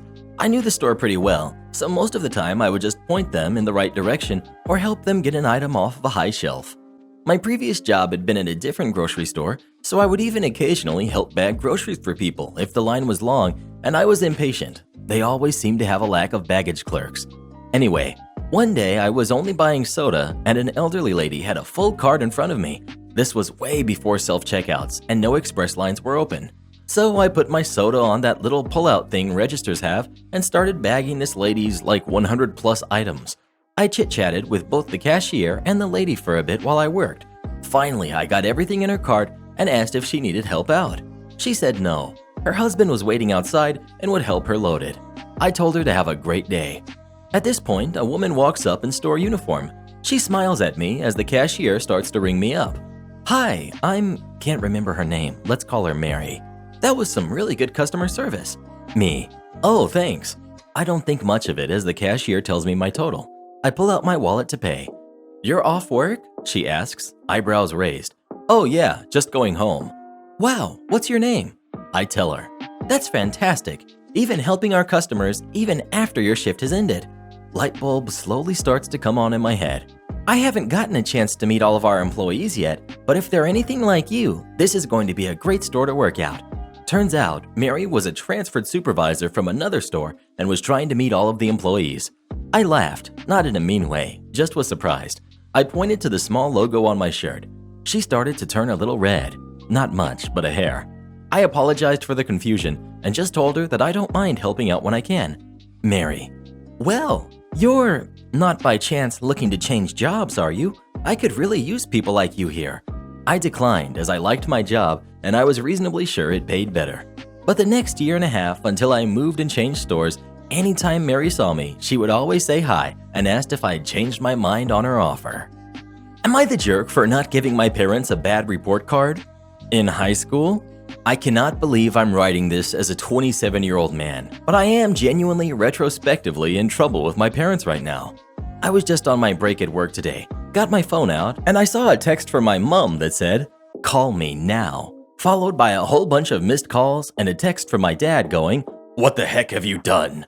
I wasn't really able to call them to find out what was going on because I don't get long breaks, so I replied asking what was up and that I could call them / come by when my shift ends. I was more than a bit panicked. I don't care how old you are. Parents freaking out about something makes you feel about 15 again. So I finish up work and go over, and the upper floor of the house is chaos. Various documents all around the floor, and the filing cabinet where they keep stuff like receipts and bills is on its side. Immediately I'm thinking, what the heck? Have they been robbed? Has somebody been hurt? But my mom comes up and starts berating me about how I'm a liar and a cheat, and she can't believe how I could dare do something so awful. I'm not getting any words in edgewise, and she looks on the verge of tears, so I go find my dad to find out what the heck is going on. It turns out my mom had been organizing the file cabinet and shoved at the back she found an old high school report card that tracked effort, attainment, that sort of thing. And the thing is that at the time, I really hadn't been putting in that much effort, so my scores reflected that. I knew that that was a paddlin', so I just brought it home one day and stuck it in the file cabinet broadly where I thought they went. Never told my parents and forgot about it. I never knew how I got away with that one, but I think the stars aligned and they just didn't happen to speak to any other parents about reports around that time. Anyway, in organizing, my mom found it, and not only is it not okay with her, it's like I've done something horrible, and I'm basically being treated as a man like I'm back in high school and need to be punished. Screaming, crying, the whole deal. I calmly said I was sorry, but that this reaction right now is what I was trying to avoid, and it would have been a heck of a lot worse back when you actually had power over me. This is a bit of a mess, but I got in my car, went home and posted this. I don't ultimately know what the fallout will be. So, am I the jerk for hiding a report to try and stave off this reaction and being more concerned about my mom's sanity than I am apologetic as a full-grown adult? Well, who do you agree with? OP or his parents? Please let us know. I dare you to hide a report card from me, Mr. Reddit. I'm 4 years old. What's your excuse? This happened in August. We live in a coastal city, walking distance from the beach. We both had 2 weeks off from work and spent every day at the beach with the kids. We usually go early in the morning and stay until noon and then maybe go back in the evening. That day, my wife had left early with our oldest to prep lunch and I stayed behind with our 4-year-old daughter. As we were preparing to leave, my wife called to tell me to pick some fresh vegetables up because we had run out. The grocery store was on our way home, so it was okay. So we stop at the store. I exchange pleasantries with the owner, an old classmate of mine, and stay outside looking for what we need, while my daughter entered the store to talk with the owner's son. Same age, same preschool. The owner has 2 customers inside the store. Next to me is a lovely old lady that asks if I can help put some of her groceries in her cart, especially 2 5-kilogram bags of potatoes. I see no reason not to, and I put them in the cart. She thanks me, half in my language, half in Russian. I reply in kind. I understand some of the language because some relatives of my grandma were from there and picked up some of the language when I was growing up. She smiles and waves goodbye, and I return to my browsing. And then the Karen emerges. I want 3 kilograms of onions, 4 kilograms of potatoes, and 3 kilograms of tomatoes. And be fast about it. I'm in a hurry. I turn around to see a middle-aged woman in a sundress, sunglasses, big hat, stereotypical Karen haircut, with her arms crossed in front of her and tapping her foot. Because the store is self-service and I'm wearing swimming trunks, an old t-shirt, flip-flops, and have my beach towel wrapped around my shoulder and carrying a ridiculously huge beach bag, I give her no mind and return to my shopping. Big mistake. Karen decides to grab me by my shoulder. I gave you an order, boy. I'm 40 years old, by the way. Now do it, or I'll get you fired. I don't work here, I reply and take a step backwards. Don't give me that BS. I saw you helping that other woman. She kindly asked for my help to move her bags. I still don't work here. So? You only help your compatriots, you little jerk. What a disgrace. At some point, we had gathered spectators. The owner had come out along with the kids, and my daughter decides to come to my rescue. My daughter doesn't like people fighting and finds creative ways to break them. Why are you screaming at my father? He already told you he doesn't work here. My daughter chirps in when Karen stopped for a breath. Because he doesn't know his place. Now go away, Karen replies and starts to continue her rant. The owner is about to step in when my daughter walks up to her, sticks out her tongue, and blows a raspberry at Karen. The Karen is momentarily stunned. That's rude, she manages to say. Well, I'm 4. What's your excuse? My daughter replies. At that point, everybody except Karen starts laughing. Karen is doing her best imitation of a fish, her mouth opening and closing with no sound coming out. At that point, the owner steps in and tells her to leave and that her business is not welcome there. The rest of us have a good laugh, we picked up our groceries and went home. I just like dressing nicely. No, I don't work here. So there's a nice country shop near me, 26 female. It sells all sorts of nice shirts and everyday stuff, as well as high-end country brands and coats, etc. It was my day off and payday, so I wanted to go and treat myself. So I decided to dress up nicely in a pale blue shirt and some jeans with some boot heels, coincidentally a brand they stocked. I felt pretty good. Notably, the shop doesn't have a uniform. The staff have to wear on-brand clothing and are always greeting you and stuff, so they're obvious. Now, previously I've worked in retail, so I feel for the staff when the shop looks like it's been ransacked and people just ruin all the neat folds and throw coats back wherever. So there I was, minding my own business, trying on a jacket.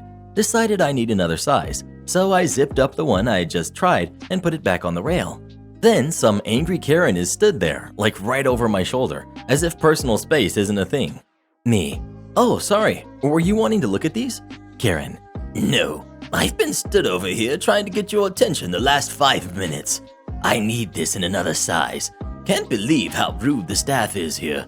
You can see I'm stood here holding the jacket. I just assumed this lady was shopping and had the jacket in hand because she wanted to buy it. Did not get a vibe at all. Me. Oh, sorry. No, I don't work. Karen. I mean, preferably I'd like it in a navy if you have it. thrusts the jacket towards me. Me. Look, I do not work here. You can practically see the cogs turning at this point. Rather than apologizing, she goes on a tirade. Well, why are you dressed like you work here? Me. Excuse me? Literally, we are in a clothes shop. There is no uniform. I'm not wearing a badge. Well, it's just plain misleading. It's so inconsiderate. By this point, a retail associate walks over and smiles and asks if they can help with any sizes or anything. Karen points at me. Does she work here? Me. What the heck? Associate. No, sorry. Karen. Then why is she dressed like she does? Both me and the assistant were just lost for words. I gave her a few stern words after she started yelling at the employee. The girl was on the brink of tears. Karen stormed out, saying she was going to leave a terrible review. I apologized on behalf of Karen and for losing them her custom. Retail assistant reappeared with the manager 2 minutes later, who laughed and praised me for handling it diplomatically. Offered me a 10% goodwill discount on anything I chose, as well as a job. I've worked there for 2 years now. Never saw Karen again. Customer hands me bad check while trying to return used shoes. The original ordeal happened last week, and he came back yesterday to try his hand at giving us bad checks again yesterday. So I think it's time I post this story. Cast. We've got me. We've got the bad man. We've got Kay, my coworker who works at both of our store's locations. Oh boy, here we go. I was at the front running the register when this guy walks in. He starts asking me if we had these shoes here. He wasn't holding a box, and the counter covered his feet. So I lean over and see he's talking about the shoes he's wearing. I'm like, oh yeah, they're on clearance now though, so I don't know how many we have left. Then he starts talking about how they're the wrong size and how he wants to exchange them for a different size. I'm stunned that he wants to give me the hot and sweaty shoes he's wearing in exchange for a fresh pair in my store. And so I tell him I'm gonna need the receipt and the original box in order to do that. Of course, he has neither. If you have a return for a clothing item, especially shoes, you don't wear it out on the town and then come strolling in with it on your body, looking to get a new one in exchange for your old sweaty ones. Our return policy is about to change, so I was done with this type of return fraud. Knowing that I have no intention of accepting this return without the vital components, he goes around the store shopping. When he comes up to check out, he's holding some shorts, shoes, different than the ones he originally wanted, and a reel that he had my coworker spool up for him. And so we begin checking out, in which I ask if he's a member. He says he is, so I attempt trying his name and phone number, yet nothing comes up. He's already starting to get weird by now, saying that the girl from yesterday must have intentionally mistyped his information to make him look bad. I was the only girl here the day before, so no sir, I didn't do that. So we skip it because he's starting to make me uncomfortable and I just wanted him out. The customer behind him is watching intently, looking taken back by this guy's odd requests and attitude. It's time to pay, and he pulls out what appears to be a checkbook. He asks for a pen and I give it to him, and when he's done he hands it to me and asks if we accept business checks. I'm looking at it and ask if this is supposed to be tax exempt. He gets all jumpy and says yeah, but before I can ask anything else, he's like, wait, let me go get my other checks and try to find the receipt for the shoes. So he quickly goes out the door and I take the next customer on the other side. This other customer is in disbelief still, wondering what this guy's deal is. He heard the thing about wanting to return the shoes that are on his feet and is laughing about how disgusting that is and how he hopes I wouldn't take them back. We have a good laugh, and when he leaves, Bad Man is walking back through the doors. He's holding a checkbook that still doesn't look right and asks for a pen again. This check is pre-typed, and he starts changing the number 1 to 4 with a pen. When he hands it to me, I'm looking at it in awe, wondering what I'm looking at. The name doesn't match. The date is wrong. Routing numbers are going sideways. It isn't made out to our business, and this man changed the type amount to a different amount with a pen on top of the original amount. He also wrote his license number on the top and something else, but it doesn't matter because the whole check was trashed. He starts saying, oh yeah, that's my wife's name, and I wrote the license number so you know it's legit. And I'm just like, let me get the assistant manager up here. She comes up, and by taking one look at it, she's like, no sir, we are not taking this. He starts arguing with her, asking what's wrong with it. The money comes out of the account automatically, so just take it. which it absolutely does not, and is like, "Well, I did this yesterday." He didn't. She keeps refusing, so he leaves in a huff, still yelling as he's walking out the door. He left everything behind, even the reel we spooled with his choice of line. A few days later, all is going well until one of the cashiers calls me up to help him with a check. I was right around the corner, and upon coming closer, it's the bad man, and I say, "Oh, hello again," which he clearly didn't like. He was already jumpy about our younger cashier not just accepting it, and now when he sees me walk up, he didn't even acknowledge me because he knew what he was trying to do again. So I start looking at it, and I'm like, gonna need to get another manager. The other manager and me have the same title and powers, but I wanted backup because I didn't know how this guy was gonna react when he got denied for a second time.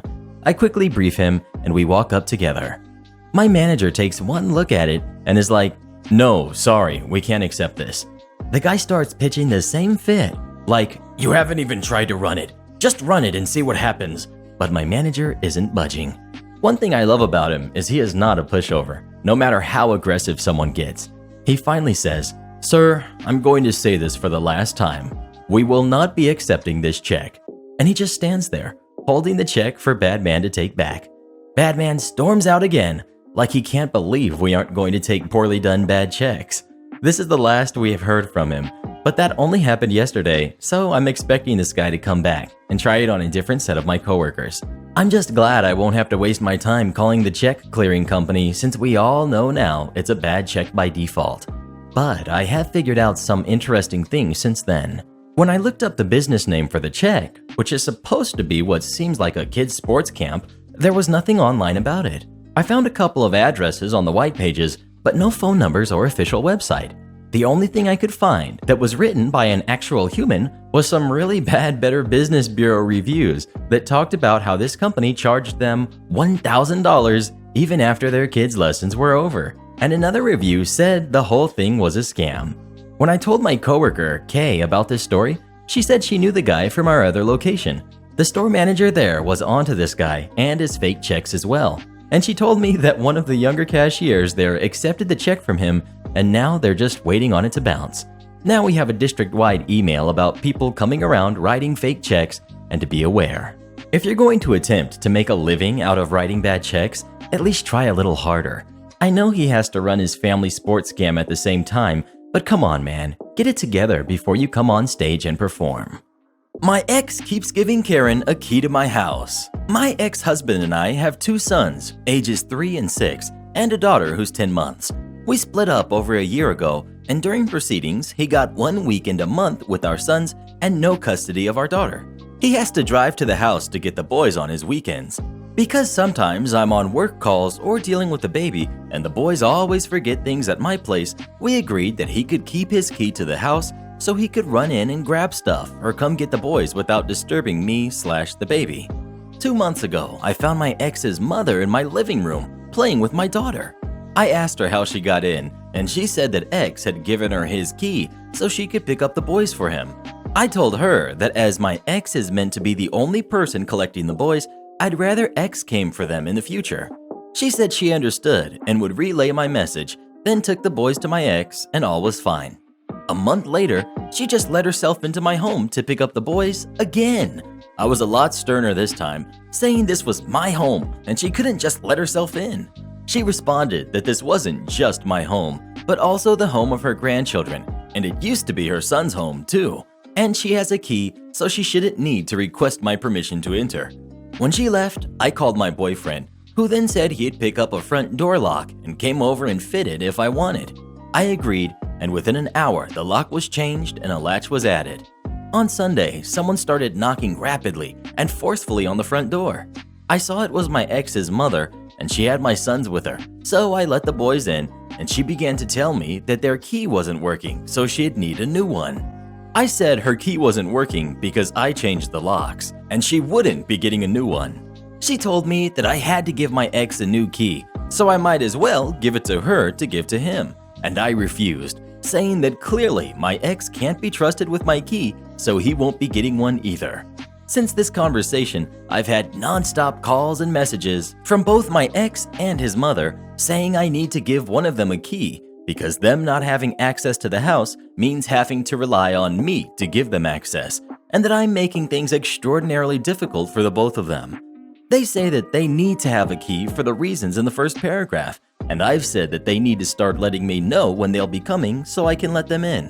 They say that I'm restricting access to the kids, as they'll now have to work to my schedule. But I checked, and I'm well within my legal rights. Morally, however, I am unsure, because technically speaking, I am restricting access to the kids and making life harder for all of us over 2 incidents. Am I the jerk? Well, who do you agree with? OP or her ex and his mother? Please let us know. I'd set up some booby traps for them, Home Alone style. Crazy Karen in training got me a date. The other week, I had gone to a local store that's like a Walmart, but it's not a franchise. It's just one giant supermarket that's owned locally, and this happened in Canada. I'm a younger guy, and there was a lady with her 3 small kids behind me. This is M. She had Karen hair, but I hadn't really noticed because her mask has a cool moose logo on it, and because it's just natural instinct here. I grabbed the front door handle and held it open for her, a common act of courtesy here. There was also a heavyset lady in a cowboy hat, full-on sprinting towards the door from across the parking lot, screaming at me to wait, and I kinda just sat there like, what the heck? She went in, and I just sat there for a second, not understanding what happened. This lady is Karen. Anyways, I go ahead and do my shopping, and the woman and her kids came up to me, and M started to chat with me. Karen comes over to me and says, "Hey, you work here. Where is the milk?" Yeah. Seemed like a reasonable thing to ask someone, and she seemed snobby, but not anything I caught on to. I just told her where the milk was, and me and M laughed when Karen left. The employees here wore an apron with their names embroidered on the chest, and I was in full camouflage and muddy boots. Me and M ended up having a really good conversation. Her boyfriend apparently left her and their kids a few years ago, and we just talked for a good 45 minutes while we shopped before Karen came back over. "I want to speak to your manager. You've been harassing this girl and her kids." I was again dumbfounded. Like, what? "Good luck finding my manager. I don't work here," I tell her. I thought she would go full Karen mode, but she actually stopped for a second and noticed what I was wearing. That's when M chimes in and says, "Can you leave us alone, please?" And Karen, now defeated, slumped away. I have no clue what this lady thought she was doing or what she was going to accomplish at all, but I fear for when she becomes a full Karen. Me and M exchanged phone numbers before heading our separate ways and have since been talking about going out. Update. Okay, in the last 12 hours this blew up, so I thought I'd give a small update. Me and M had dinner with her kids. Global situation made us both not want to go out. And it went well, except when I stopped at the local supermarket to get some ingredients for something that isn't sad single man food, guess who was there? Cowboy hat Karen. She didn't notice me at all, but it was definitely her. At dinner, I found out Karen is actually M's older cousin, and unfortunately, Karen had just told M that she thought I was cute, so the comments ended up being right. The Karen liked me, and I feel disgusting. We'll update in 1 year. Am I the jerk for forcing my daughter's school to change the rules? Before you all jump to calling me a Karen, let me explain. So my daughter, who's 17, Clem, goes to a school that has recently changed its policy on phones. Instead of getting it back at the end of the day, the school keeps it for 4 days, not including weekends or holidays, and then a guardian has to come collect it after school.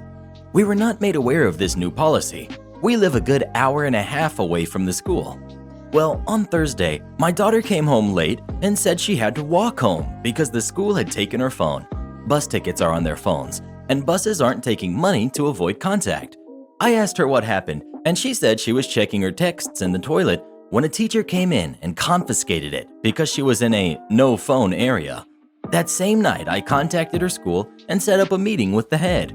He told me the school realized taking phones for the day wasn't a big enough deterrent, so now they take them for 4 days. I was floored. My daughter had to walk home in the dark and cold because the school held her phone overnight. I told them what my daughter had told me, and they confirmed that that's what happened. I told them that I have no issue with them taking the phone for 4 days at school, but they need to give her phone back to her after school so she can get home safely. After a bit of debating, they finally agreed. When I told my husband, he rolled his eyes at me and called me a Karen. He told me that Clem should walk home as punishment, despite the high crime rate in our area. Am I the jerk? Edit to clarify some things. Clem did tell the school about her ticket on her phone and went to the main office for the $1.20 bus fare as a last resort. But the school wouldn't give it to her, and buses aren't taking cash as of recent. 2. Neither of the students or parents were made aware of this rule at the start of the school year. Many kids just assumed rules were the same as last year. 3. I didn't get home until 5:30ish, but my phone is always on in case of emergencies.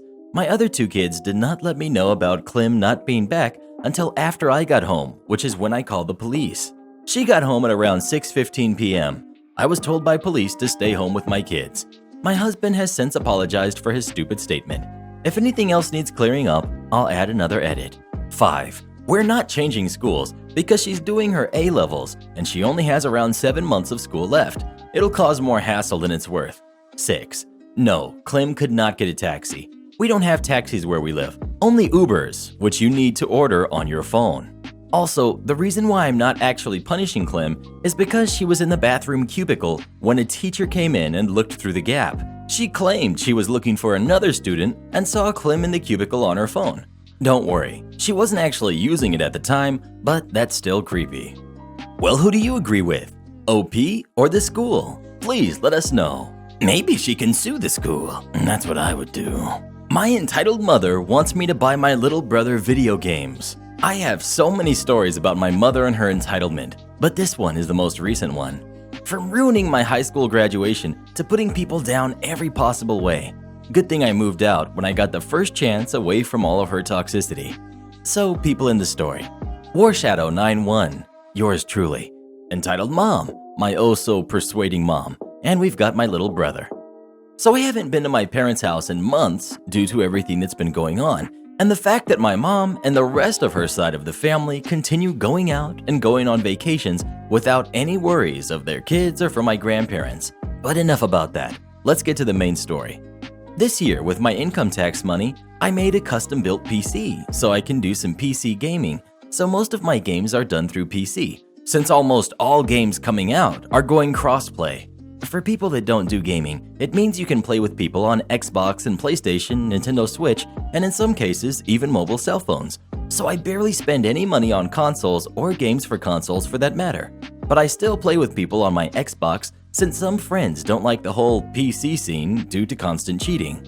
Little brother. Warshadow, are you going to get the new Xbox Series X? Me. Yeah, I might get it, but closer to the holiday seasons. Little brother. Are you going to get the new Call of Duty game? Me. I might, but if I do get it, it'll be for the PC since it offers crossplay. Maybe later I'll get it for the Xbox Series X once there's a special, or if I win a gift card or something from everything I buy at Best Buy. Little brother. You should buy the cross-gen bundle. That way I can also play it. Little context on this. My Xbox account is on his Xbox as my home console. So the gold account, and any game I buy, he can use it for free without any worries, and I never asked him for a cent before. Me. Nah, I'll buy it later, and like I told you on the Xbox, but not right now. Or you can pay for half of it, and I'll pay the other half. That way you can get the game on your Xbox, and I can get it on my Series X. I thought this was a good deal. We won't pay full price for the game, and he'll get it and I'll get it, and I'll just wait later on in the year to buy it for my PC. Sadly, the first person he went to ask for money was my mother. She hates me selling stuff to my brother, especially since she thinks since we're family, the stuff he gets from me should be free. Entitled Mom. Warshadow, what's this about you charging your brother so he can play a game? I told her the gist of it, and that usually it's $59.99 plus tax for a game. But for $10 more, he'll be able to play it on his Xbox, and I'll be able to play it on my Xbox Series X once I get it. She went off. Well, if you are buying the game, then he should only give you $10 to play it. I told her, yeah, it's a $10 difference, but I told her I was planning on getting the game on PC instead, but if he was willing to pay half of it, I would pay the other half. And I did say multiple times I've never charged him for using my gold account and my games on his console before. Entitled Mom. That doesn't matter. He should only pay you $10, so get that version, and I'll give you the $10. I was livid. It's not the $10, it's the principle of him being responsible. I did this so he would help my mom out at the house since he is at home all day and does nothing. That way, he can get an allowance and learn to appreciate hard-earned money. But she's not getting it. I told her, you know what? I'm not getting anything. And if I do get it, the game will be for my PC. End of story. Entitled Mom. See? I told you to never ask him for anything. I just facepalmed and walked away. Speaking of gaming, do you play any video games? And if so, which ones? Please let us know. Breath of the Wild for the win. You got the roles from where? When I was in my early 20s, I waited tables. The restaurant was open till 11 p.m. on weekends and 10 p.m. on weeknights. Well, one Friday night we were insanely busy and had run out of nearly everything. We had a really weird random busy week compared to most weeks. Anyways, this family of 5 or 6 comes in at 10:45 p.m. and sits in our smoking section. I was running the smoking section that night and had 2 other tables already there but finishing up. I walk up and greet the table. They start asking about the specials and I tell them and let them know that we do have a limited menu at this time as we've run out of many of the things. They tell me it's no problem. I take their drink order and run to grab them. While I'm back there, I grab some rolls, only there aren't any. I ask if more rolls are in the oven, and I'm told no by the owner. I tell him I have a 6-top wanting rolls. He tells me that we're not cooking more rolls tonight as they will just get thrown out. I say okay and inform my table that I'm sorry, but we're out of rolls for tonight. The dad goes off and says to fix more. I tell him I already asked, and the owner said no more rolls tonight, and it was out of my control. My manager was standing at the hostess podium listening in. I take their food order, and it was a process because they wanted pretty much everything we were out of. I finally get their order, and the kitchen cooks it like they ordered. My manager helps me bring it out and stays close by in case they cause problems. They say everything looks great, and we walk away. I come back after a few minutes to check, and I see the dad rummaging around on the other table that had just left. He walks back over to his table with a basket of bread from the other table, and they start chowing down on the rolls. I'm appalled at this. Why would you take food off another table that someone had eaten at? I ask if everything is tasting fine. The dad says no, that the rolls are cold and hard, and that his steak isn't cooked right. I say, oh, I'm sorry, I can get the steak fixed for you if you'd like. He says no, but he wants fresh rolls. I told him he wasn't getting any rolls, and I asked him where he got the rolls on the table. He said from over there, and points to the recently vacated table. I looked at him and said it was gross to eat food from someone else's table because you don't know what they did to the food, and served him right that the rolls are cold and hard. I walked away and went and said something to the manager. The owner overhears this and asks where this table is at. I tell him the smoking section. He takes his apron off and walks over there and stands and listens while he restocks the hostess podium with menus and cleans the silverware table and generally cleans my whole section for me. While he's cleaning my section up, he's observing this family while my manager and I are watching close by. This family has made quite a mess at their table, so I walk up and ask if I can get any plates out of their way. The dad says no and tells me to get him his dang check. The owner pops up at this and turns around with this furious look on his face. I placed the check down and said, "Here you go, sir," with a smile, and stand there to wait while shaking my head at the owner like, I got this. He walks over to where the manager is and watches. Dad pays, but not before complaining about the bill and lack of good food quality. I make change at the hostess podium, and the owner comes up and grabs it from me. He walks over to the dad and says, "Here's your change. Now leave and don't come back to my restaurant. You've treated this young lady with absolute disrespect for doing her job, and I won't tolerate it. Do not come back, ever." They take their time in leaving, and when they do, we start cleaning off their table. They didn't leave a tip. I didn't expect one honestly with them, but they left a penny in a glass of water that was turned upside down. I noticed they were standing outside watching us. I knocked the cup of water into our bus bin and picked up the penny, dried it off, and walked to the front door and unlocked it and went outside to them. I threw the penny at them because they were laughing and pointing at me and told them to keep the dang thing because I didn't want a single cent from them due to their lack of manners, respect, and overall lack of being a decent human being. I walked back in and locked the doors and finished helping clean the table off. Manager and owner were shocked. Owner said, "Well, little Miss Sweet and Innocent isn't Miss Sweet and Innocent like I thought." And I laughed and said, "I may look sweet and innocent, but I'm a pit bull when I get angry." It was the first time him and my manager had heard something like this out of my mouth. Word got around the restaurant about this table and how I handled it, and everyone was glad I didn't take crap from them.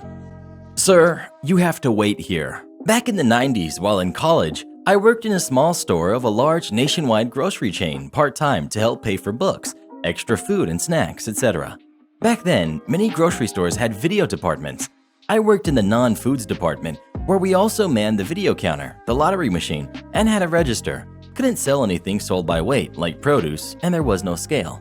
You can imagine how busy Saturday nights would get with folks wanting to rent videos and other folks wanting lottery tickets. One such Saturday night in January, around 6:15, this older gentleman came through with a paper lunch sack. Old man. Here's my money, here's my list. I'm going to walk around the store, and when I come back, I want my lottery tickets. He took off.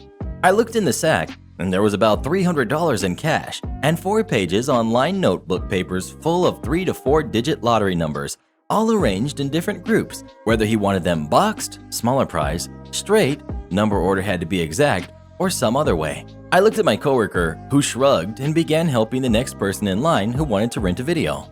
Over the next 15 minutes, I kept entering lottery numbers on the machine just for this one guy, who was nowhere near the counter. A lady came up and wanted to order lottery tickets as well, and I explained what I was doing and that there was going to be a wait. She became upset, rightfully so, and went to drag a manager over, who told me to stop what I was doing and help the lady in front of me since the gentleman was not there. So I did. And the next person, because the manager was standing a few feet away watching me. At 7:10, the gentleman returned and was livid because I didn't have his tickets completed. He told me he was going to walk around some more and that I had better have them ready in 10 minutes when he returned, regardless of the fact that we had 2 lines 10 deep. I asked him to stay there and he refused. Other customers became angry, so I started helping them. The next 3 told me that guy had some nerve and that they were going to complain to the manager about him. Next thing I know, the 10 minutes have passed and the guy's list still isn't done. It's been over an hour since he brought it to me. He became upset, started yelling at me, saying that I was messing with his money and that if he didn't win because the ticket wasn't finished, he was going to sue. He left and dragged a manager back over.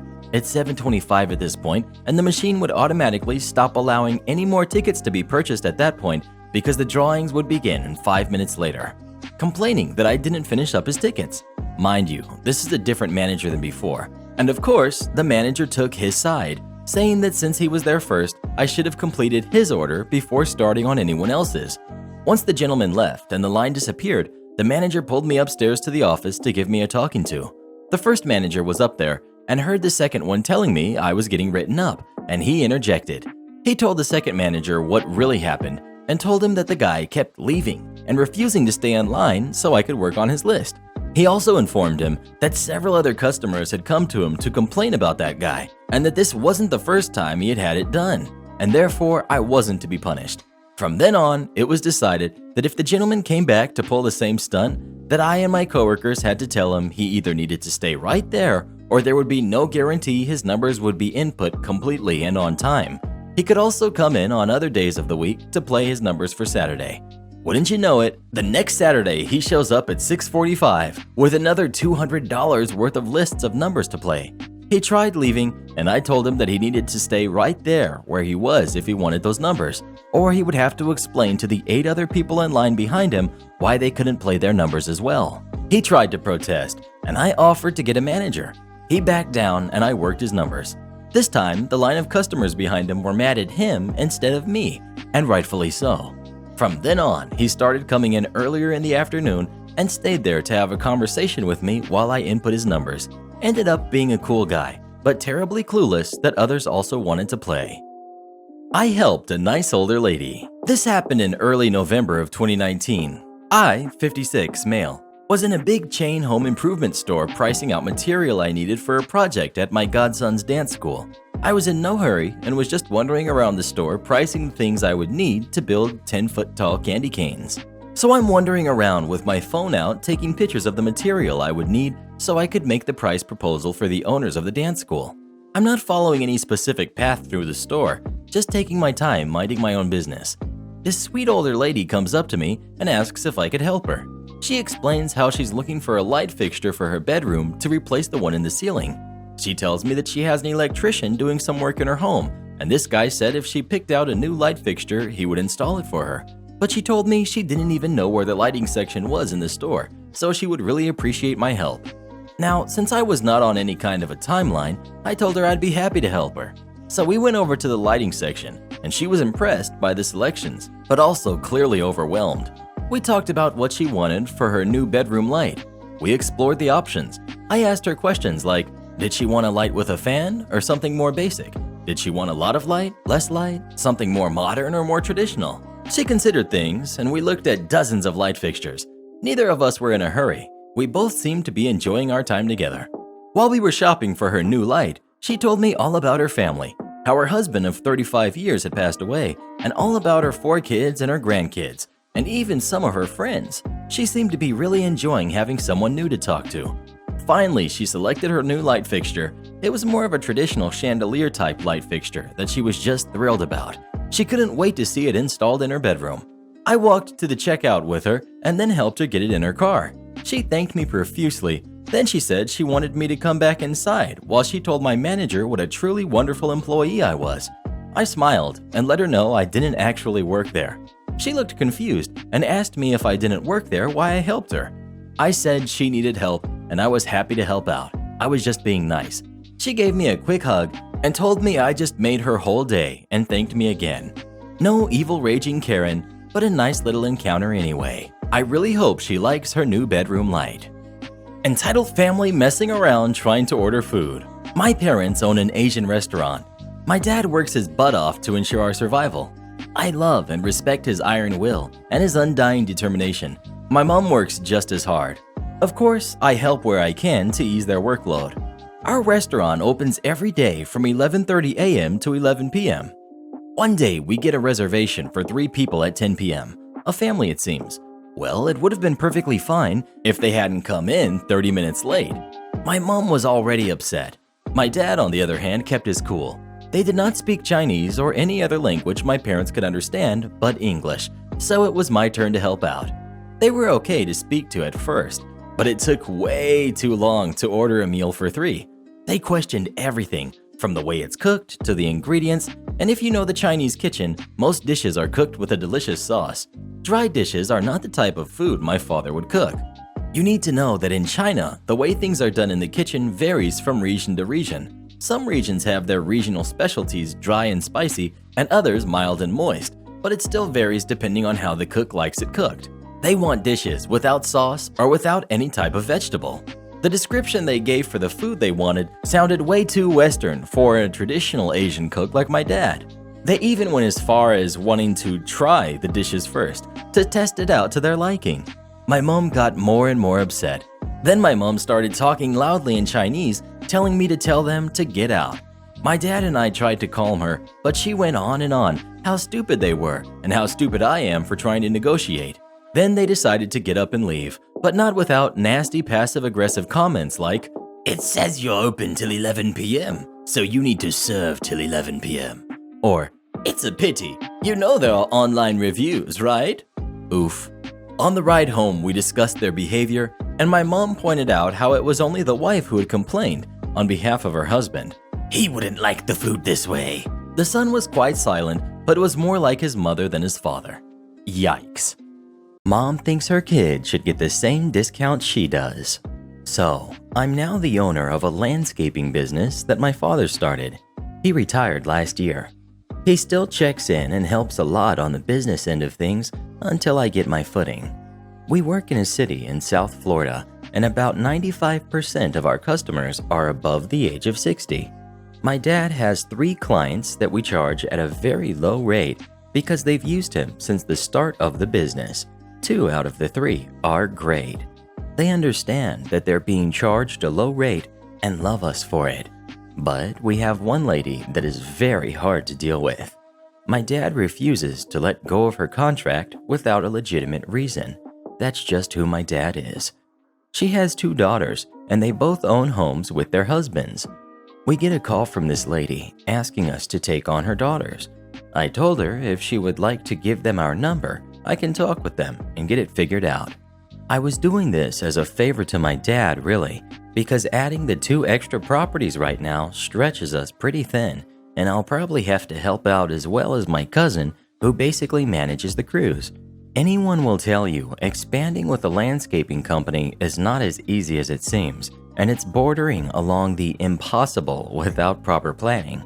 So one of the 2 daughters calls in and gives me their details, and I told them I could come out and meet them and give them an estimate as soon as possible. That was met with a few seconds of silence and followed by, daughter. My mom had told me about the rate she paid, and we were under the assumption that we'd be paying those same rates. Me. Unfortunately, we won't be able to do that, ma'am. We give her a special discount for being with us for so long. Daughter. She is my mom, and I'm sure she won't be happy to hear about this. Me. Okie dokie. Her. Click. So I don't think anything of it. Tell my pops what happened. We had a laugh about it and how entitled the people where we live are. Later that night, I get the call from the crazy lady. Me. Hello? Her. Let me explain something to you. We have a way of doing things in this town, and you just broke rule 1. The customer is always right. You told me you would take on my daughters, and I expect you to do just that. Me. I told your daughters I could take them on, but not at the same rate. I never said I would be charging the same rate. Her. Yes, you absolutely did, and I expect you to hold to your word like your father would. He would be so disappointed in you right now. I'm guessing she didn't know my dad still took part in the business because he avoids her at all costs. Me. Okay, ma'am, I'll see what I can do. Her. You better. This is just not how you do business. Me. Okay. I went to my dad and told him about it. He told me to end her contract. I told him I had a better idea, and he agreed to it. Now, I say contract, but it's just a monthly billing for her contract, due to it being so low. So I call her back the next day. Her. Hello? Me. Hello there, miss. It's me, your landscaping company, calling you back. Her. I hope you have some good news, because I still feel slighted. Me. Oh, I have some news. We will be giving your daughters the same rate as you insisted. Her. Perfect. When can I tell them you'll be over? We'll get to that, but we have to discuss your new rates first. What new rates? I didn't agree to new rates. Oh, well, you're requested to pay the same amount as your daughters, so we've taken away the special discount we've given you, and your new rate will be $800 a month. That will start in 2 months from now. What came after was incoherent screaming and her hanging up. She called back the next day but refused to talk with me. She tried talking with my cousin, but he referred her to me. She tried getting a hold of my dad, but he shut off his work cell long ago. She eventually calls back and tried to negotiate with me, but I told her it was all at her request and too late to go back on it. She dropped us the next month. She had been a thorn in my dad's side for so long. He was relieved when I told him about the call. He didn't want me to have the extra stress of dealing with her anyway. It's very easy and satisfying to tell someone to buzz off, but my dad lived by a set of business rules that his dad taught him.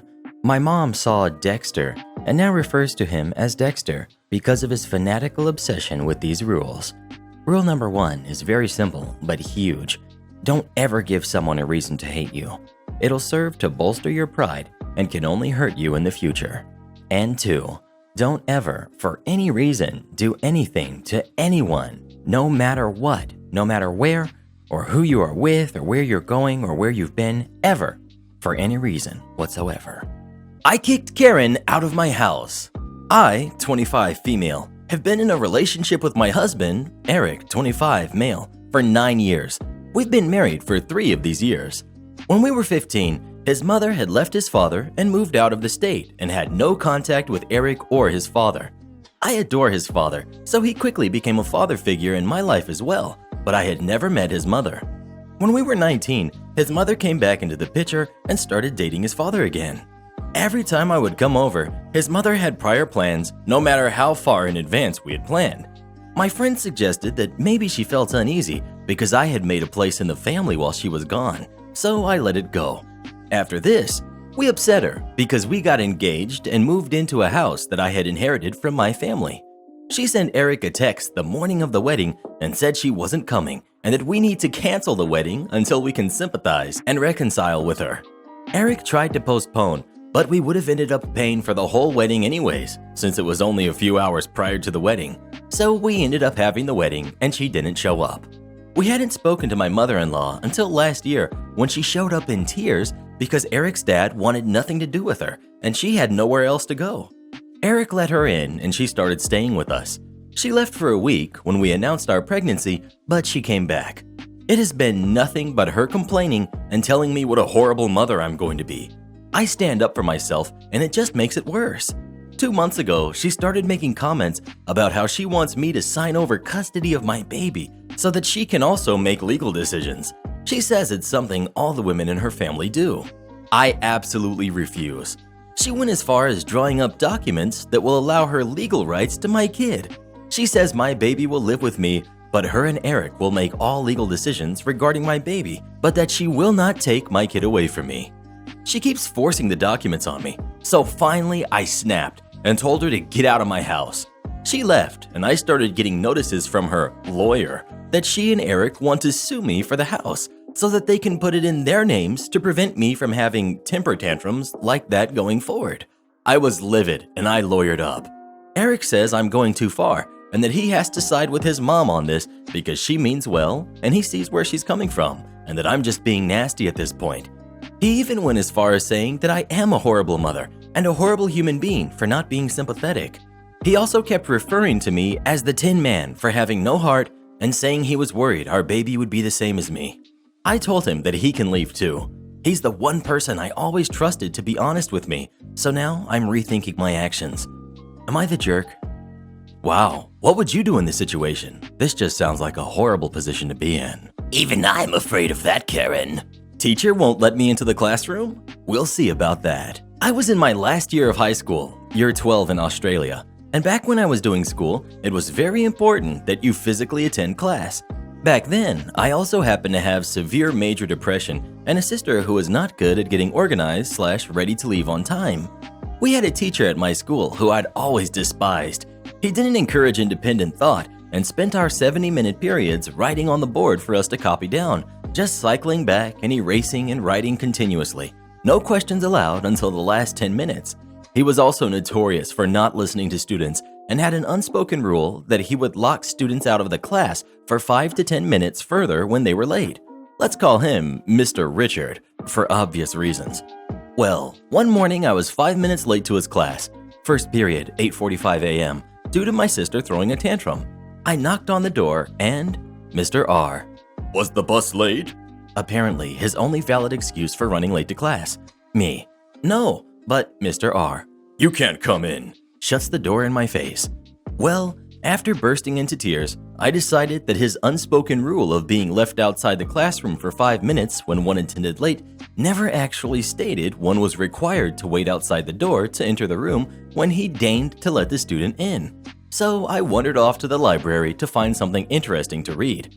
Apparently, after he opened the door and found me missing, the school had to call my parents and explain they had misplaced me and why. I was eventually found, and Mr. R had the nerve to ask, in front of my parents and the principal, why I, A, hadn't told him the reason I was late, because you didn't let me say so, and B, didn't wait outside the door, because you didn't say so, and I wasn't going to waste valuable learning time that my parents pay for standing and staring at a door. My parents ripped them a new one, and Mr. R didn't lock anyone out of his classroom for at least the next 7 years, so my younger brother tells me. It gave me great pleasure to get one up on such a hard-headed, infuriating teacher. Have you ever had a teacher you just couldn't stand? If so, what did you do about it? Please let us know. I've got a co-host I can't stand. Am I the jerk for ruining thousands of kids' Halloween and not feeling bad about it? I live in a large neighborhood, about 90 houses. We are what's considered the rich neighborhood. So our neighborhood has always been a hotspot for trick-or-treaters. We used to get about 700 to 1,000 kids a year. I've always loved getting trick-or-treaters because my kids are teens now and they don't trick-or-treat anymore. But in the last 4 years, it's gotten ridiculous. There's thousands of kids and their parents flooding the streets, people with hay in their rigs carrying kids around, trampling yards, literally candy wrappers everywhere, and the amount of kids walking around by themselves is appalling. People from the neighborhood town of 30,000 people take their kids to my neighborhood. I was annoyed, but I never really did anything about it until 2 years ago. My daughter tripped and broke her arm. We didn't think it was a break, but we wanted to go to the ER anyway to get it checked out. And there were so many people in our neighborhood, we couldn't get out. There were cars everywhere, lining the streets, parked in people's yards. It was horrible. We had to wait until everyone left, about 1 a.m., to go to the hospital. My daughter had to wait in pain for hours. At that point, I was done. I contacted the neighborhood community and we managed to get some folks, cops mostly, to stand there at the gate with a list and only let in certain people. Folks that live here, family members, friends. If you wanted to get in, you had to be close to someone in the neighborhood. It was great. There were only about 300 kids in the neighborhood, and after there was barely any trash. And we're doing it again this year. I recently told my sister what I've done, and she got really angry. When we were kids, we had to trick-or-treat in other neighborhoods because we lived in a trailer park with no other kids. She told me I was a horrible person for ruining thousands of kids' Halloween. But honestly, I'm not too broken up about it. It was a hazard. If there was a fire or an emergency, no one would be able to get in to help. When I was a kid, there was never any cars lining the streets. The residents could get out if they wanted. It was never dangerous. I don't think I'm in the wrong, but I've always respected my sister's opinion. Am I the jerk? Info. There was no one in the cars. They were parked in the middle of the road and in yards, so there was no way for me or an ambulance to get through, unless every driver in the neighborhood at the same time went to their cars and drove out. My daughter was 13 and in that awkward phase where she doesn't want to bother anyone for help and said it didn't hurt that bad. Well, what do you think? Is OP the jerk or not? Please let us know. Oh, how I love spoiling people's fun. My entitled mother ruins my high school graduation. I graduated high school back in 2010, so I try to remember the best I can. I live in Texas, but lived across the border to Mexico, because to be honest, it's way cheaper to live over there when you're making money here in the US. My high school graduation was in the middle of June, which is the hottest days of the year. Imagine having to dress nicely for a graduation to be done in the middle of a football field on a scorching summer day. I had told my mom about this, and she still wanted to bring my now 4-year-old little brother to the graduation. Since I was busy with all of this, I told her to invite our family to this. This meant my uncles, aunts, and especially my grandparents. She said she did, but since I was busy with the whole graduation and enrolling into college, I believed her. The day came, and she didn't tell a soul about my graduation. She just told me everybody was busy and to deal with it later. Since graduation was going to start in a few minutes, I just had to suck it up. Turns out she didn't tell anyone because she deemed this to be our family matters.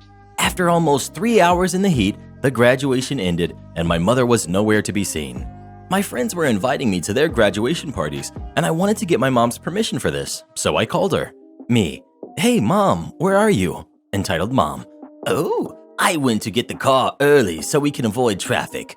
Me, thinking this is perfect, so I can tell her I'll go hang out with my friends at a graduation party so she can get back. No, you can't. We need to go back home since they're saying there's cartels fighting each other and it can get ugly and we need to get home and be safe. I told my friends about this and sadly, I did not go to any graduation party. When I got into the car, I noticed that there's Chick-fil-A in there and I'm confused as to why it's there since we didn't get any on our way to my graduation. Oh, your brother was getting fussy because of the heat and hungry, so I took him to Chick-fil-A. I was mad, but maybe she went like after they called my name since they were going in alphabetical order and I was one of the first ones that got called. That way she could get a picture of me being handed my diploma and she said something that to this day I hate her for it. We left 20 minutes after it started. OMG, did you seriously miss my graduation for this? Me, what the heck? At least did you bring me anything to eat? Entitled mom. No, here's some leftover chicken tenders from your brother. I assumed she was going to take me to a nice restaurant and I would meet my other family there. Nope, we went straight home and I didn't even eat dinner. I felt so ashamed and unappreciated that I just went to my room, closed my door, turned off my lights, and cried myself to sleep.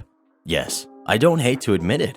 I was an 18-year-old male that cried himself to sleep because his entitled mom made him feel like his life was not worth two craps, in her books or anybody else's in particular, and pushes me into a spiral of depression and self-loathing. Edit.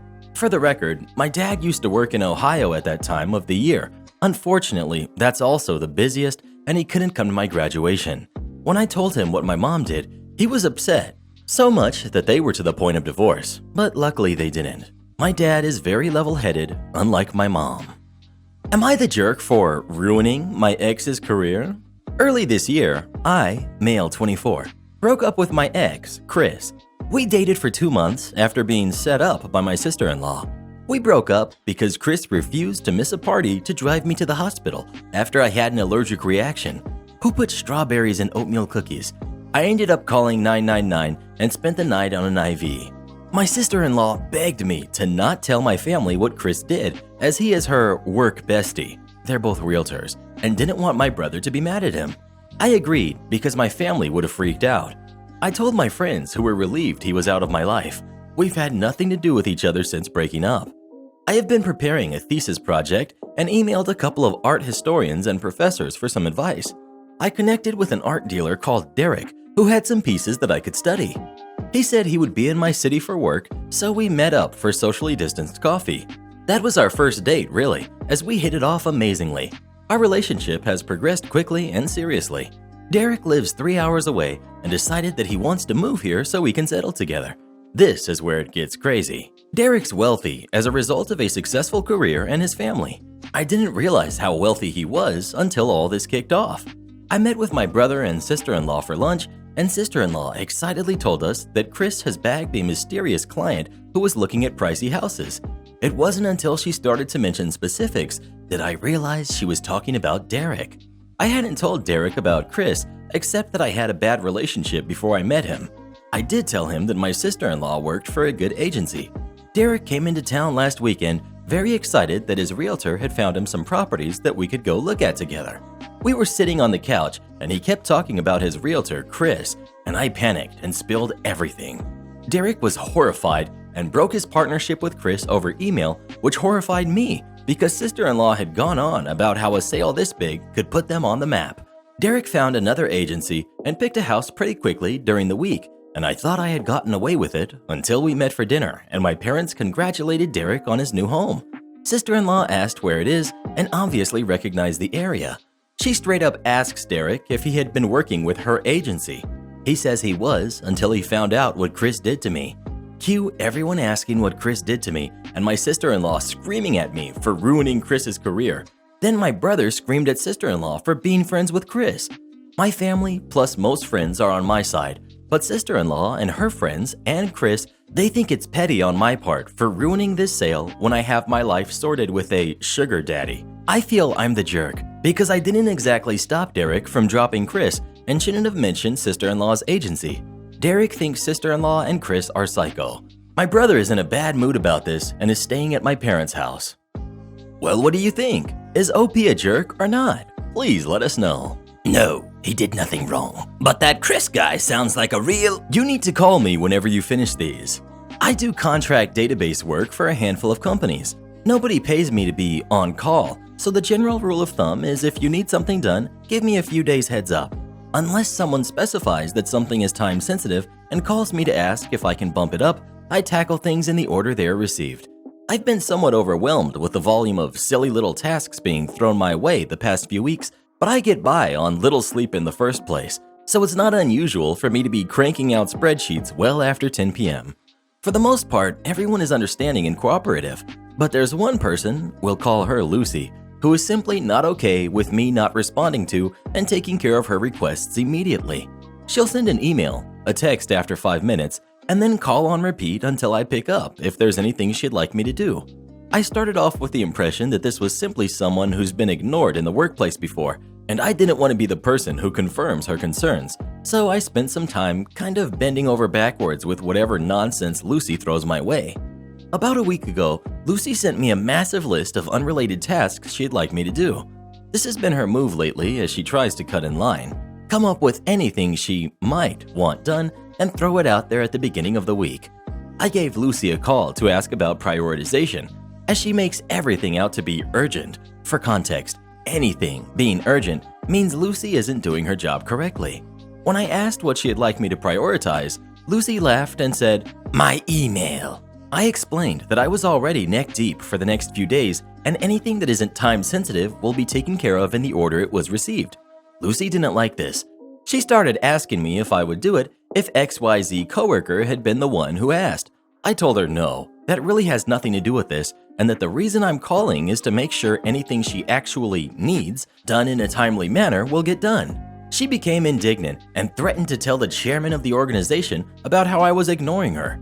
Kind of funny, because that's who I was sitting with at the time. Needless to say, I wasn't too concerned about her threat, but this is when I realized her "nobody listens to me" shtick is just a manipulation tactic. Anywho, Lucy explains how little she cares, very little, and that if I can't be bothered to help her now, she wants me to call her whenever I get to each task from her list. I thought she was joking, kind of chuckled, and asked if she really wants phone calls after 10 p.m. She must have thought I was exaggerating or trying to claim I am an incredible worker, because she responded with, "If you think you work harder than me, you're mistaken." Again, chuckled a bit and explained that I'm not necessarily busting my butt in the middle of the night, that just happens to be when some things get done. Went back and forth a bit, but she held her ground on demanding a phone call when I get to each task. Well, last night around 1 a.m., I get to one of her requests. Lucy wanted me to add someone's middle name to the email platform they use. This couldn't possibly be less trivial. Certainly didn't have any follow-up questions about the task. I went back and forth about calling her, but I couldn't stop thinking about her attitude, belittling me, and most importantly, insisting she gets a phone call no matter what time or how stupid. She answered the phone and said, "Never call me at this time again," and hung up. Deal. Edit. Thank you for all of the kind, funny, and insightful responses. This little gig kind of fell into my lap with a few basic tasks here and there, and I was woefully unprepared to actually be running this like a business. I appreciate all of these suggestions, both business and vengeance related. I hope to turn the tables of which one of us is miserable in short time. Well, at least she could read.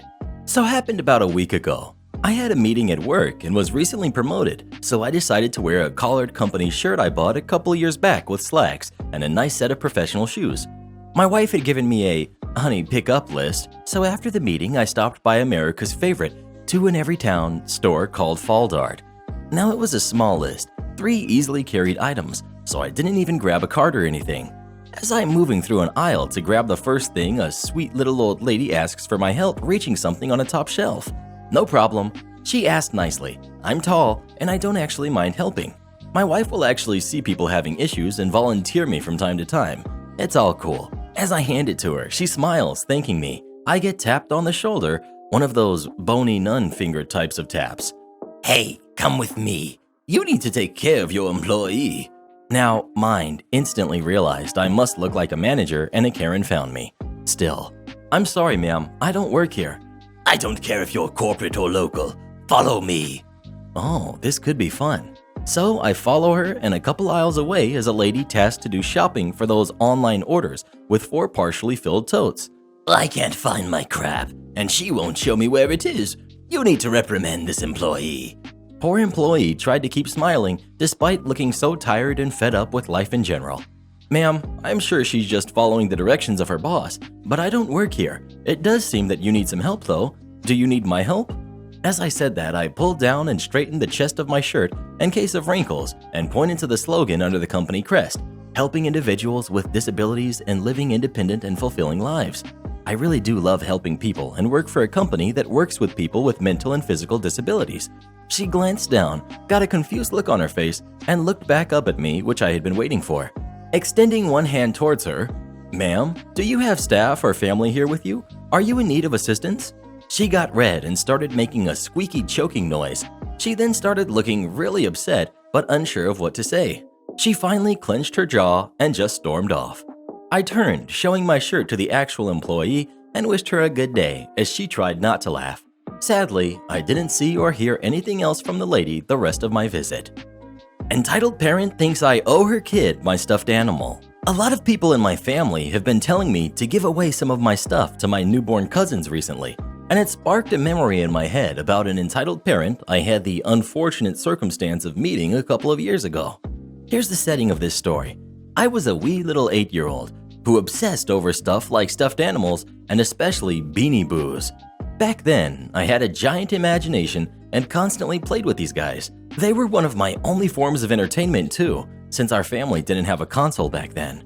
Even though it's normal for a kid to love stuffed animals, I was so attached that every time I left home for school, I made sure to get them up and out of bed and give them food. I was a kid. I thought they were alive. When my mom would do laundry on the weekends, I would ask my mom to give them a machine bath so they could be cleaned. One day, my mom decided that we should all go to the library to get some books so we could read over the summer. I was ecstatic because the library was one of my favorite places in the world. I always felt like it was a magical wonderland of sorts because of all the toys and games they had laying around everywhere. This day, I was so hyped that I had gotten out one of my favorite stuffed animals and tucked him in my pocket to take with me. I was planning to play with him there along with the other toys they had in stock. When we had finally arrived, I headed down with my mom to the kids section of the library. She started looking for books that me and my brother could read while I headed over to the mountain of toys. My mom trusted me enough at that point, and she had left me alone to play. At the time, I hadn't cared and was just enjoying myself. Apart from myself, there was only one other girl there who looked slightly younger than me and her mom reading a magazine, or a book, I don't remember, on a bench near us. When I took out the stuffed animal from my pocket, all of the commotion started. Cast. We've got me, we've got entitled kid, we've got entitled mom, and we've got my mom. Nothing I'm typing is going to be a direct quote. This was so long ago, and there's no way I could have memorized exactly what was said. So I pull out my stuffed dog. His name is Buster, just to clarify. An entitled kid automatically spots him. She rushes over and snatches him out of my hands. I am shocked. Me. Hey, give that back. It's mine. Entitled kid. No, it's not. It's the library's. Smirks at me. Me. What? No! Buster's mine. Give him back. I bought him from home. At this point, entitled mom notices the argument, but she doesn't do anything about it. I am still fuming, and entitled kid is refusing to give me the stuffed dog back. As an 8-year-old, I never wanted to use violence, as I was a pretty weak person, but I was so outraged that with all of my might, I tried to punch him in the face. It missed, grabbed my stuffed dog, and ran off to find my mom. Note that my punch missed, and I hadn't even gotten rough with them. She had been the one to take Buster out of my hands and started the whole situation. After running for a bit, I found my mom and told her everything while halfway to tears. She was mad, but let it be and decided to head back home. But oh no, it wasn't going to end that easily.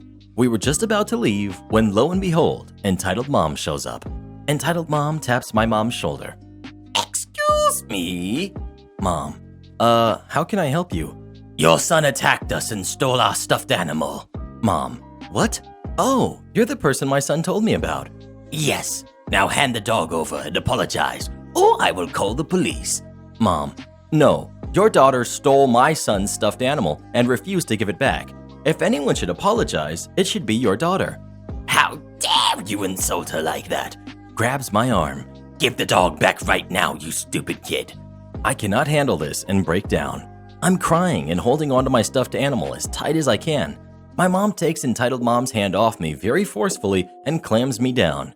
At this point, everyone has seen what's going on, and all of them are telling entitled mom to go away.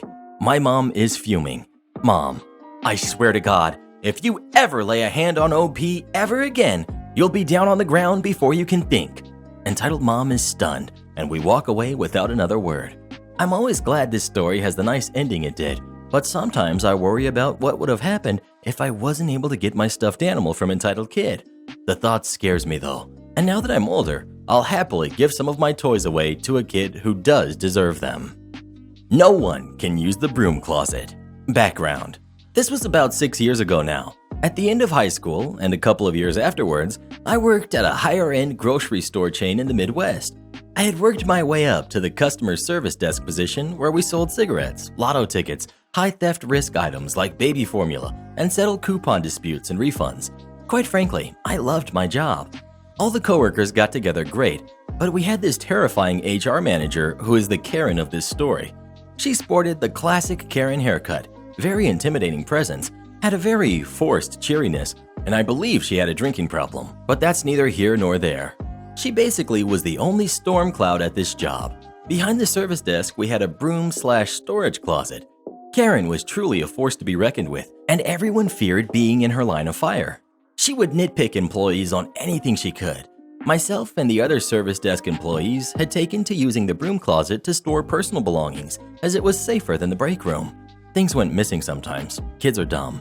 When Karen discovered we were storing our bags and lunches there, she made a point to pull us all aside and inform us that this closet was not, under any circumstances, to be used as personal lockers, as we have those in the break room, and the stuff is in the way and slows productivity, blah blah blah. Whatever, I'll keep my valuables on me.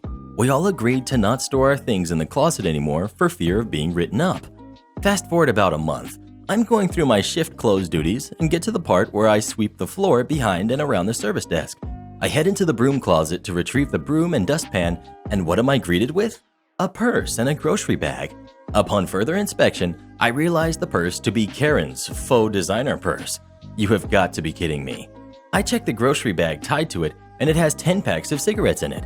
10. Nobody buys 10 packs of assorted cigarettes, so obviously my snooping does not end there. I check the date codes and find all of the cigarettes are just barely expired and unable to be sold. I'm not sure if it carries over to other places, but in my state, if they're expired, they cannot be sold and must be returned to the proper vendor. Some federal law or something, I don't know, I'm a teenager. I check the receipt in the bag and notice one line of general merchandise at $1, times 10. At my store, we used a general merchandise input with a custom price to charge for items with a damaged barcode and couldn't be scanned into the system. I checked the cashier ID at the top, and who else but the big K-Dog herself. So she sold herself 10 packs of expired cigs at $1 per pack. Mind you, these packs sell for about $8 to $10 per pack normally, not to mention the crime of selling expired ones. That just sounds like stealing, but with extra steps. It's malicious compliance time. So I put everything back the way it was and start sweeping while fuming the entire time, trying to figure out what I'm going to do about this, when my saving grace descends from the heavens. The sweet little front-end manager, who's basically a mom to all the cashiers, strolls over to have a chat and ask how my shift was going. I decide it's now or never. Not fully understanding the gravity of the situation at the time, I go through the small talk for a bit before I just casually lay it on store mom that I saw Karen's purse in the broom closet tied to a bag of cigs and that I thought it was kind of weird. All the while remaining innocent and curious while I wanted to scream about Karen being a thief. To my absolute delight, this comment immediately furrowed store mom's brow and she came around to investigate. She opened the bag of smokes and her eyes went wide when she realized what I had realized only minutes before her. She was obviously upset at this point, but calmly and quietly told me not to mention this to anyone else. I had a crap-eating customer service grin on at this point and agreed. Almost an hour had passed when I see store mom, bag in hand, go upstairs to the conference room, followed with the bigwig corporate's loss prevention guy, followed by a straight-up police officer. Oh my God. At this point, I'm sweating bullets for Karen. I hear Karen get summoned to the conference room over the employee walkie-talkie system. I see her trot up the stairs with a confused look on her face as she glances over at me, still wearing my fake customer service smile. About another hour goes by and my shift is about to end, but you better believe I am not going to miss the end of this. All of a sudden, I hear absolute stomping coming down the steps from the conference room. It's Karen. Her face is red, tears in her eyes, an expression that is the epitome of rage, and she's looking at me, staring into my very soul. Let me tell you what, if looks could kill, I would have been splattered all over the walls of that service desk. She's coming right for me, maintaining eye contact. And at this point, I'm genuinely frightened, but I keep my well-honed customer service mask on and stare right back. She comes behind the desk and stops a few feet from me, just menacingly staring at me. I can basically hear her blood trying to rip from her veins. We both stood there for mere seconds, but it felt like an absolute eternity. She turns, opens the closet, grabs her purse, and leaves the store. That's the last time I saw Karen. She must have even moved away, because this town ain't exactly big enough for the two of us if you catch my drift. I pestered store mom about what happened, but she didn't want to disclose much information about the situation, but did mention she was at least charged with retail theft and made passing comments about how she would never be able to work in a retail setting again. Nah, good enough for me. The grocery store was a happier place. Karen snatches a burger right off my sister's plate. My aunt, who we will call Karen, was visiting my grandparents a few years ago. At the time, my little sister, who was 12 at the time, was very sick and couldn't eat properly for months. Don't worry, thank God she's all good now. So the minute that my poor parents and her finally got out of the hospital, the first thing they did was visit Granny's house for some good home-cooked food. After all they had eaten was gross hospital food for so long, they stayed with little sister the whole time. My granny was amazing as always. She made a ton of burgers and tasty homemade food just for them. After so many months at the hospital without any decent sleep, they slept on chairs near my sister, and without any normal meal nor a good bath, they finally could eat at home. They were just about to start eating when she came in. Enter my aunt, Karen. Karen. What? Granny, I made them for everyone. Sit down and eat. Karen ignores Granny, pointing at my little sister's burger. What is that?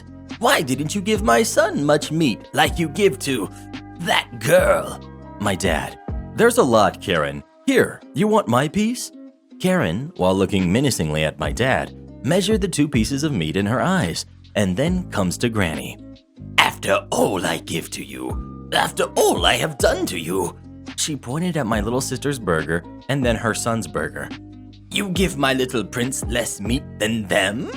When do they ever help you like me? You probably know she's entitled and lying by now. She gets money from the rest of the family to help Granny and Grandpa, and she's still taking things from their house in return. My mom and dad help Granny and Grandpa always and never ask for anything in return. Granny, just sit down and eat. There's a lot of food. You want me to give grandson another piece? Karen, no. How dare you give this girl more meat than my son? After all I've done for you. At this point, she straight up grabbed my sister's burger and put it on her 5-year-old son's plate. My granny got so mad she started screaming, while my dad and my little sister died out of laughter inside. We're pretty much used to Karen in the family. In the end, her poor 5-year-old son, of course, couldn't finish both huge burgers. My granny gave my little sister another burger. My dad just laughed all the way home. So, in a way, Karen kinda cheered them up after being at the hospital for so long. Her being overly annoying because of a piece of meat that she proceeded to steal the rest of it after lunch, becoming a running gag in our family. Speaking of burgers, what's your favorite place to get burgers from? Please let us know. Five Guys for the win, bruh.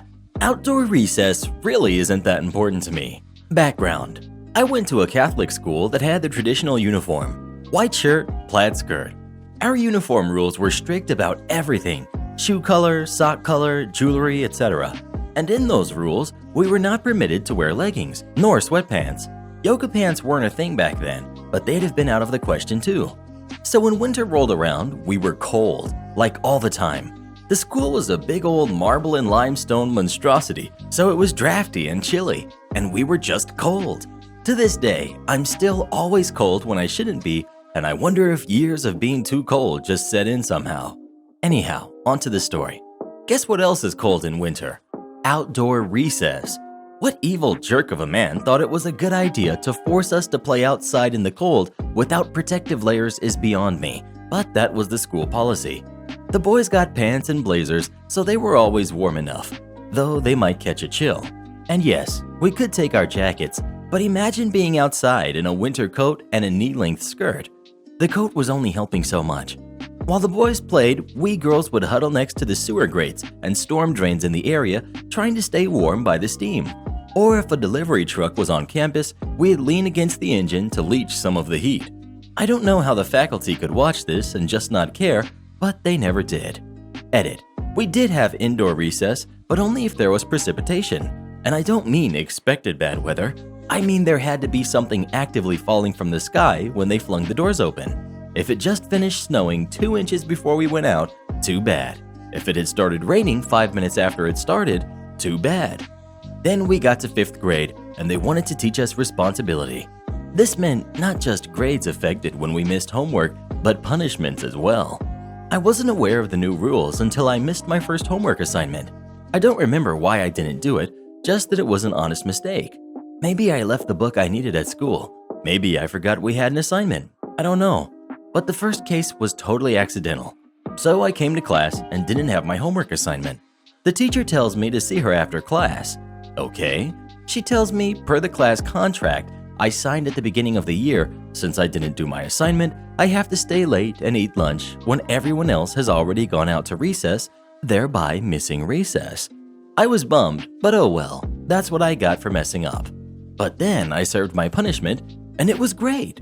Everyone was done eating, so there was no line in the cafeteria. The lunch ladies were just packing up and felt kinda bad for me, so a few of them asked if I wanted anything extra. I found a seat in the entirely empty cafeteria and realized it was nice to eat in silence instead of the cacophony of hundreds of other students. Still, lunch and recess were our only real chance to socialize all day, and I wanted to catch friends I didn't have any morning classes with. So I asked the teacher in charge of lunch detention if I could go outside, since technically the punishment was late lunch, not missing recess, per the rule book. She declined and said that the late lunch was a means to take away recess as a punishment, so I had to stay in the whole time. Okay, I get it. I'm the one who messed up. And that was that, or so I thought. I spent the next couple months being a diligent student and turning in my assignments, but then the weather began to turn cold. Our recess conversations began to tilt to the same topic they did every year. Who had found a new source for thicker tights than we had worn last year? We had gotten quite creative, and though we hated the look, most of us had a giant stash of cable knit tights. Think of a knit sweater for your legs. The problem with knitted wear is the holes though. So though we looked warm, we still froze. Then one day I missed another assignment and the same punishment ensued, and I had an idea. If I just didn't do my homework anymore, I'd get lunch detention every day, and I wouldn't have to go outside in the cold. I'm a genius.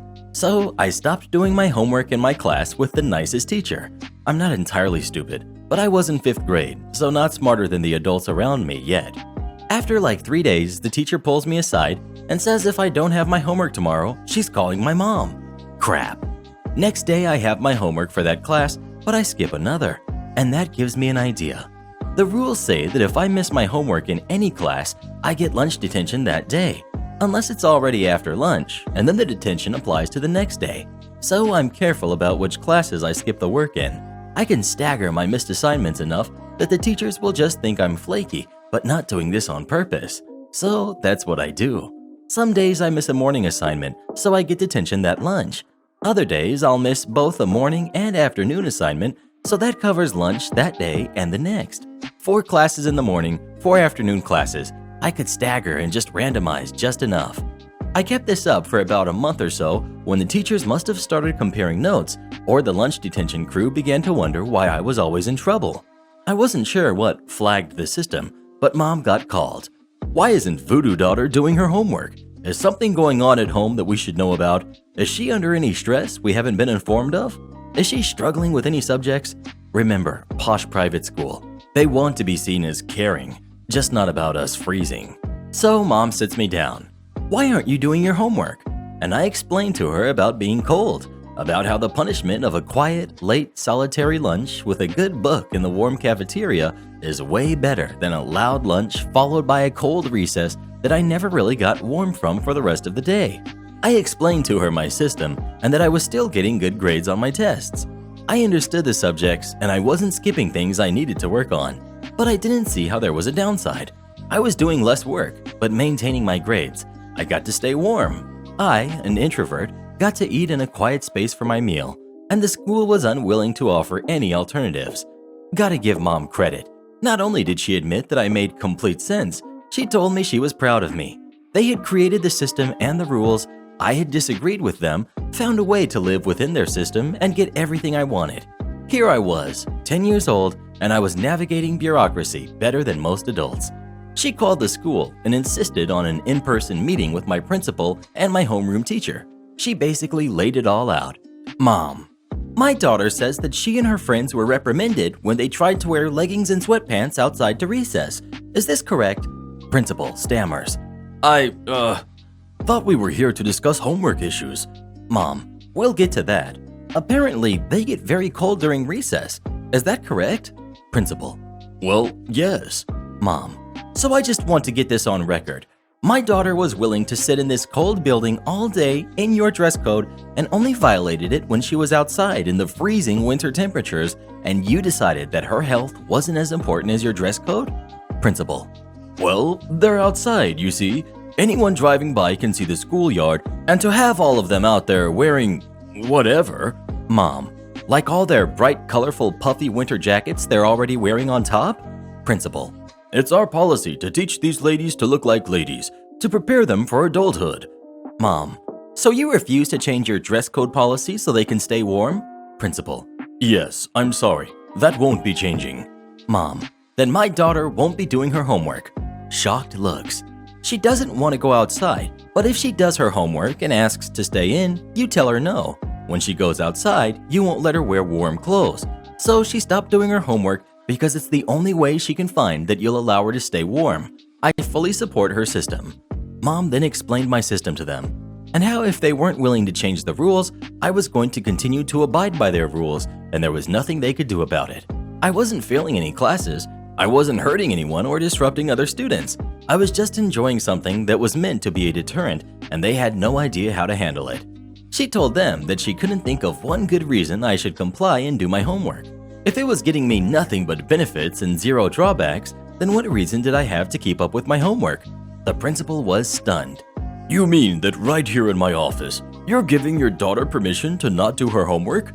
My mom turned to me and said, If you keep your grades up and you let me review your system and I approve of how often you're missing each class, you have my blessing to skip homework. Just enough to stay indoors for recess. No abusing the system. It's a stupid rule, and I'm proud of you for finding a solution. She looked back at the principal. Does that answer your question? The principal looked back, stunned, but said nothing, eventually nodding and letting us go. After all, what could they really do about it? That's kind of it for the main story, but there's more for those who like a good long read. I kept up my routine for another few days, and that's when one of the lunch monitor teachers came over and told me if I could eat a little faster, she'd let me run out and play with the other kids. I thought that was odd, but told her, no thanks, I actually prefer it in here to out there. She looked bummed, but didn't say anything. Then, like 2 minutes later, she chimed in again, and I knew who had ratted me out. Well, you see, hun, if you're in here on detention every day, I have to be in here with you to make sure you're not misbehaving. And that means I don't get to go outside with the other teachers and chat. Every day, one of us has to stay in here with you and miss out on the one time of day we all get to socialize. So, I'll make you a deal. If you eat quick and hurry out there, you can still get a few minutes of recess and I can chat with the other teachers. Aha! So that's what got me pinched. Now, I wasn't just annoyed, I was upset. They called my mom and got me a conference with the principal, all so they could have their lunchtime gossip session. I looked her straight in the eyes and said, You can go and play with your friends when you change the dress code or the weather gets warmer. Just cold, emotionless. To this day, I get shivers thinking about the way I delivered that line to her. She backed away and didn't bring it up again. When I told my genius mom about the incident that evening, she laughed and suggested I explain my system to the other girls I knew also hated being cold. I didn't understand the gleam in her eye at the time. I was only 10 after all. But I did tell my friends what was up, as I had been keeping it a secret to stay out of trouble. But now that my mom and the school knew, why hide it from my friends? So I told all the girls I usually hung out with about why I kept missing homework and staying in for recess. Before I knew it, we had a small indoor recess group. All of us rotating through skipping homework just enough to keep us inside every day. This went on all winter until the weather warmed up and we were happy to go outside again. The next year, when things got cold again, I was pulled aside and asked if I thought an indoor recess option might suit some students, and that if we could keep the volume down, we were welcome to stay in the cafeteria after lunch while others went outside. Wow, you're still reading this? Okay, last bit. The second year was much the same, only we didn't have to skip homework. We were just allowed to stay inside if we wanted to.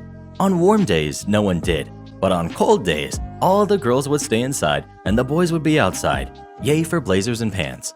Normally we were separated, so the only time the boys got to see us was at recess.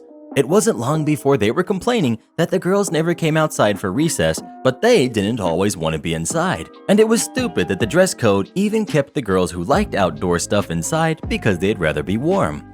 By the time we reached 7th grade, they reworked the entire uniform. We had summer and winter uniforms. We could now wear pants and button-down shirts in winter months, and they even designed us school sweaters so we could stay warm. And that is the story of how my little 10-year-old self changed the entire uniform code at a 100-years-old private school. Entitled parent demands a free painting and flips out when I refuse. Okay, so for a little context, I am a high school student in my junior year, and I've won various awards for my oil paintings. Some of my works are displayed in local galleries as well, and I take commissions, which vary in price depending on the type of painting they want. Most of my patrons request biblical paintings, since I am best at painting in a Renaissance Baroque style, and I love to paint scenes with lots of movement. That being said, I also paint a lot of portraits of families, local politicians, etc. Basically, if you pay me, I will paint anything. This all happened before all the craziness started, and I was displaying some of my work at my school's art fair. Basically, the district rented a huge auditorium where various schools would display their best work and then auction it off for charity. It was a fun event, and a surprising amount of people showed up. Now, here's where it starts. I had about 5 or 6 paintings on display. Most of them were depictions of Greek myths/stories, with a few exceptions being a painting of Jesus' crucifixion and a painting of my girlfriend as a goddess, which she is. I had some business cards that my dad had gotten for me, which had some of my info just in case people wanted to commission me, along with a pamphlet of my prices and such. In comes the entitled parent with her baby in a carrying thingy. I don't know what they're called. They look like baskets. I'm sure you've seen one before. I must say, the baby looked pretty new. Their face was all swollen and they looked pretty small. Why would she bring a newborn baby to a crowded area with lots of noise? I don't know. But hey, I'm not a baby expert. She grabbed a business card and examined it, then looked back at my paintings. Entitled parent. Hey, these are pretty good. Obviously nowhere near as good as the old masters, but a pretty close second, I guess. Though for a 16-year-old, they're pretty good. Me. Oh, thanks, I guess. I've been painting for a pretty long time, and I'm glad that people enjoy my stuff. I appreciate the compliment. Oh, I see you do commissions. How much for one of me and my baby? Me. Well, it depends what you want. What did you have in mind? Maybe us laying in a field or something. I don't know, something cute. Me. Oh, I can do that. What size did you have in mind? Entitled parent points to the Jesus painting, which was 16 by 20, so a standard medium-ish painting. Me.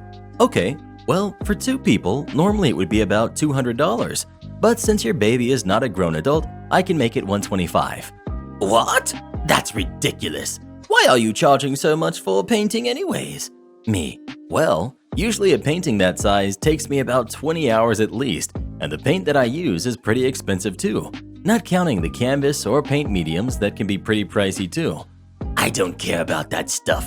Why can't you just do it for free, huh? I am a single mother, and I really want this painting done.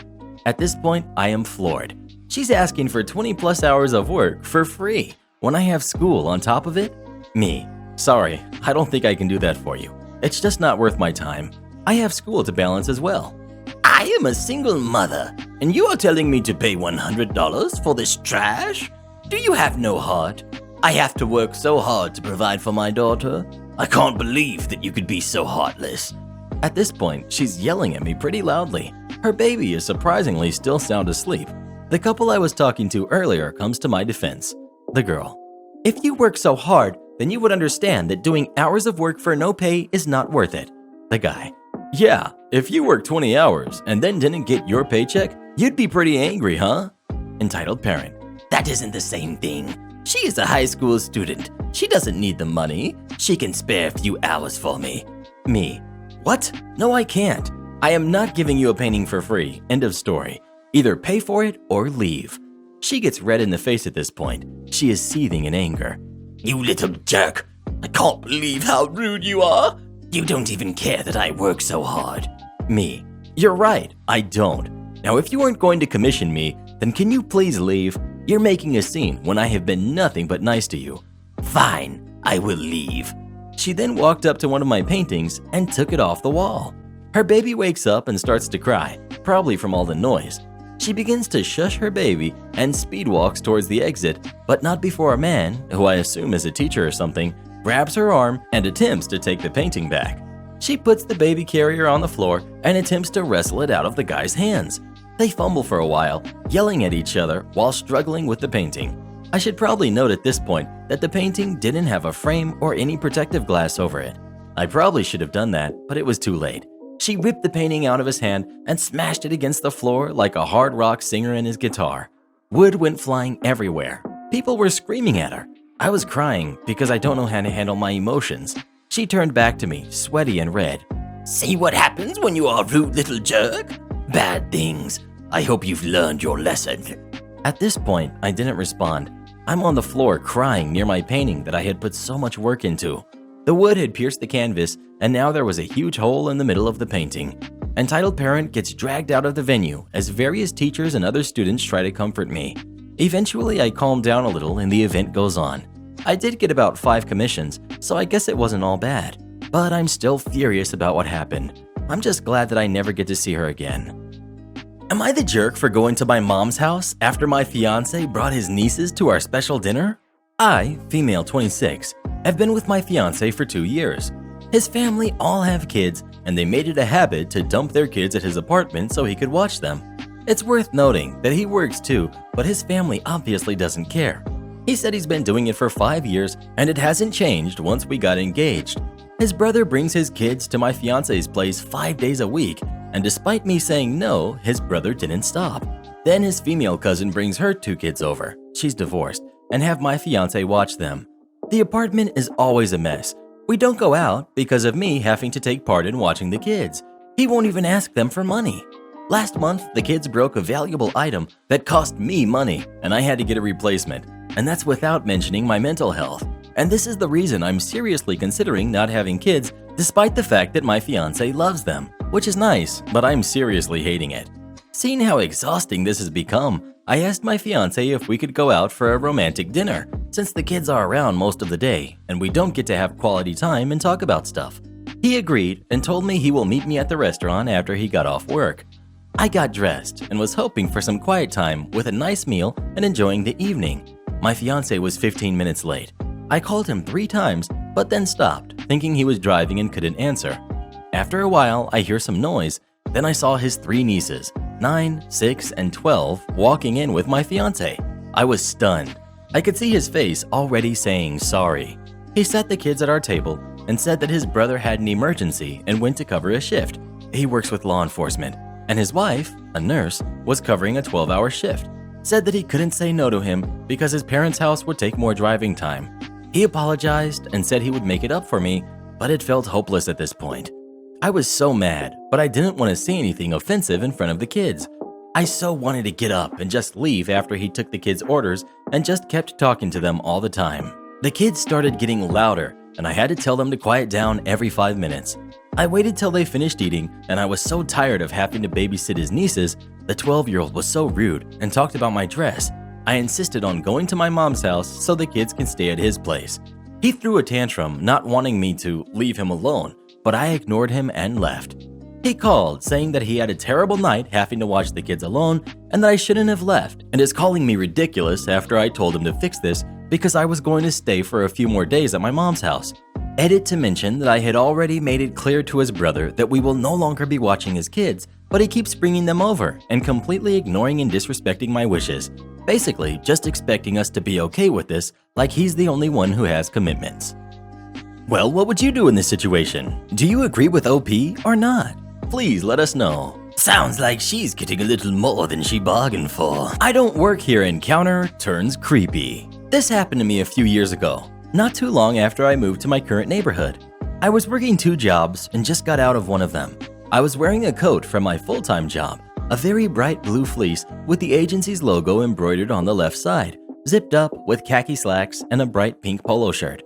Yeah, our uniforms were a hot mess. I went to the local grocery store that at the time, the uniform was a primary blue polo, black apron or smock. It happened to be a rare evening off for my second job, same grocery store company, different location, and I was picking up a few groceries for dinner and a celebratory snack for having the night off, aka ice cream. I was examining the SpaghettiOs, don't judge me, when this guy comes towards me. I gave that Midwestern polite half smile as I moved my cart, with my big old purse sitting on top, to the side and nodded for him to pass so I could examine the offerings of gourmet canned pasta. Again, don't judge me. Once I moved over, I turned toward the shelf, not looking at him. Him. Where's the taco stuff? Me, looking up in surprise. I don't know. I think I saw an employee in the next aisle over. Him, looking disgusted. Don't give me that. You know what you're doing. I know you stock it here. Where's the taco stuff? Me, I really don't know. Him, getting impatient and rolling his eyes. Look, I know you're not stupid. Where's the dang taco stuff? Me, I don't work here. Go ask an employee. I don't want to ask an employee. I'm asking you. Now, where's the taco stuff? Frantically, I look around. I saw people at either end of the aisle, and as soon as they saw a large 6-foot man screaming at me, a smaller woman, they all noped out of there right quick. Fortunately, we were both in view of the aisle signs right above our head. I looked up, turned around, and pointed. Me. See? Taco, right there, on the sign, next aisle over. Now go away and stop bothering me. Him, grinning, body language immediately switching from imposing to sleazy. See? Now was that so hard? You should try to smile more. Did you know you're cute when you get angry?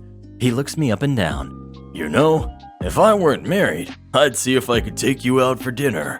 Me, recoiling inside with disgust. He laughed as he went away to wherever he came from. I'm ashamed to say that I grabbed my gourmet pasta and practically ran to the registers. I didn't get to the other treats I'd planned to pick up that evening. At that time, I didn't have a lot of confidence, and my ex-husband was making sure of that. We were in the process of a divorce, and he is a master at gaslighting, so this experience really threw me off.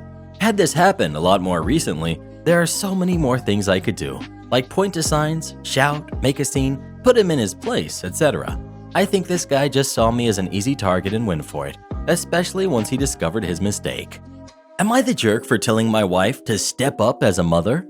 So I, 33 male, had been married to my wife, 31 female, for 6 years. 2 years ago, we adopted our 2 kids, girl who's 7 and boy who's 5, from Haiti. They were toddlers when we brought them home, so we had never really been through the newborn stage. Well, my wife and I decided to have a biological baby. She's currently 5 months old. Well, when she was born, my wife decided she needed to make up for all the lost time that she was pregnant, and in doing so, kinda left all the childcare on me. My wife loves the baby and cuddles with her, but the second she starts crying, my wife hands her over to me. She knows how to change her, but she believes it isn't her job. It was never something we agreed upon, like some weird deal where we agreed she would carry the baby for 9 months and I would raise it. We formula feed, which I prefer, but I can't leave her home alone with the baby. Basically, yesterday I had to take my 7-year-old to a soccer game. I left my wife with the baby and she was just sleeping in her crib. My wife called me mid-game and screamed at me about leaving the baby with her. She said that she needed to be changed and I had to come back home and clean it up. I asked if she knew how to do it. She used to be a full-time nanny, and she said yes, but it's not her job. I drove back home, changed the baby, and took her back to the soccer game. By the time I came back, there were only about 10 minutes left. One of the other moms told me that my daughter had been switched to center mid-field and scored 3 times in a row and basically won for her team. I was so proud. When she was done, she asked why the baby was here, and I said I had to go pick her up. Then she asked if I had seen her while she was center mid, and I told her the truth. She was so upset and wouldn't talk to me. I, of course, didn't badmouth my wife to her.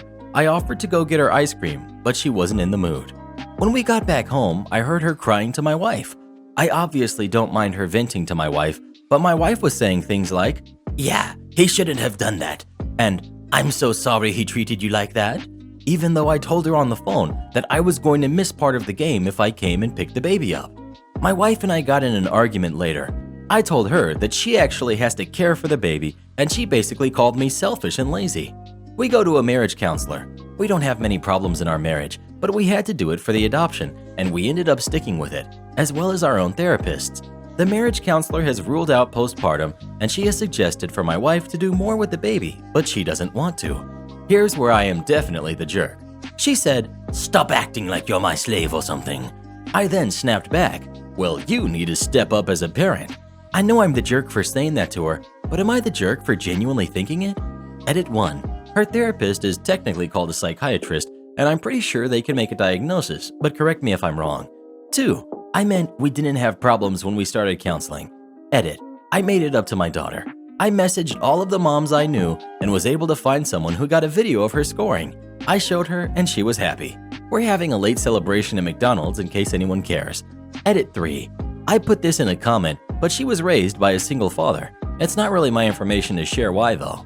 Edit 4. Sorry if I can't get to all your comments. I turned off my notifications for like 3 hours and my inbox currently says 156. Do this next. Tap here on your screen to come see our new podcast playlist where you'll find thousands of hours of the best stories you've ever heard. Or tap the one on the right. That episode is specifically just for you based on other videos you've enjoyed the most.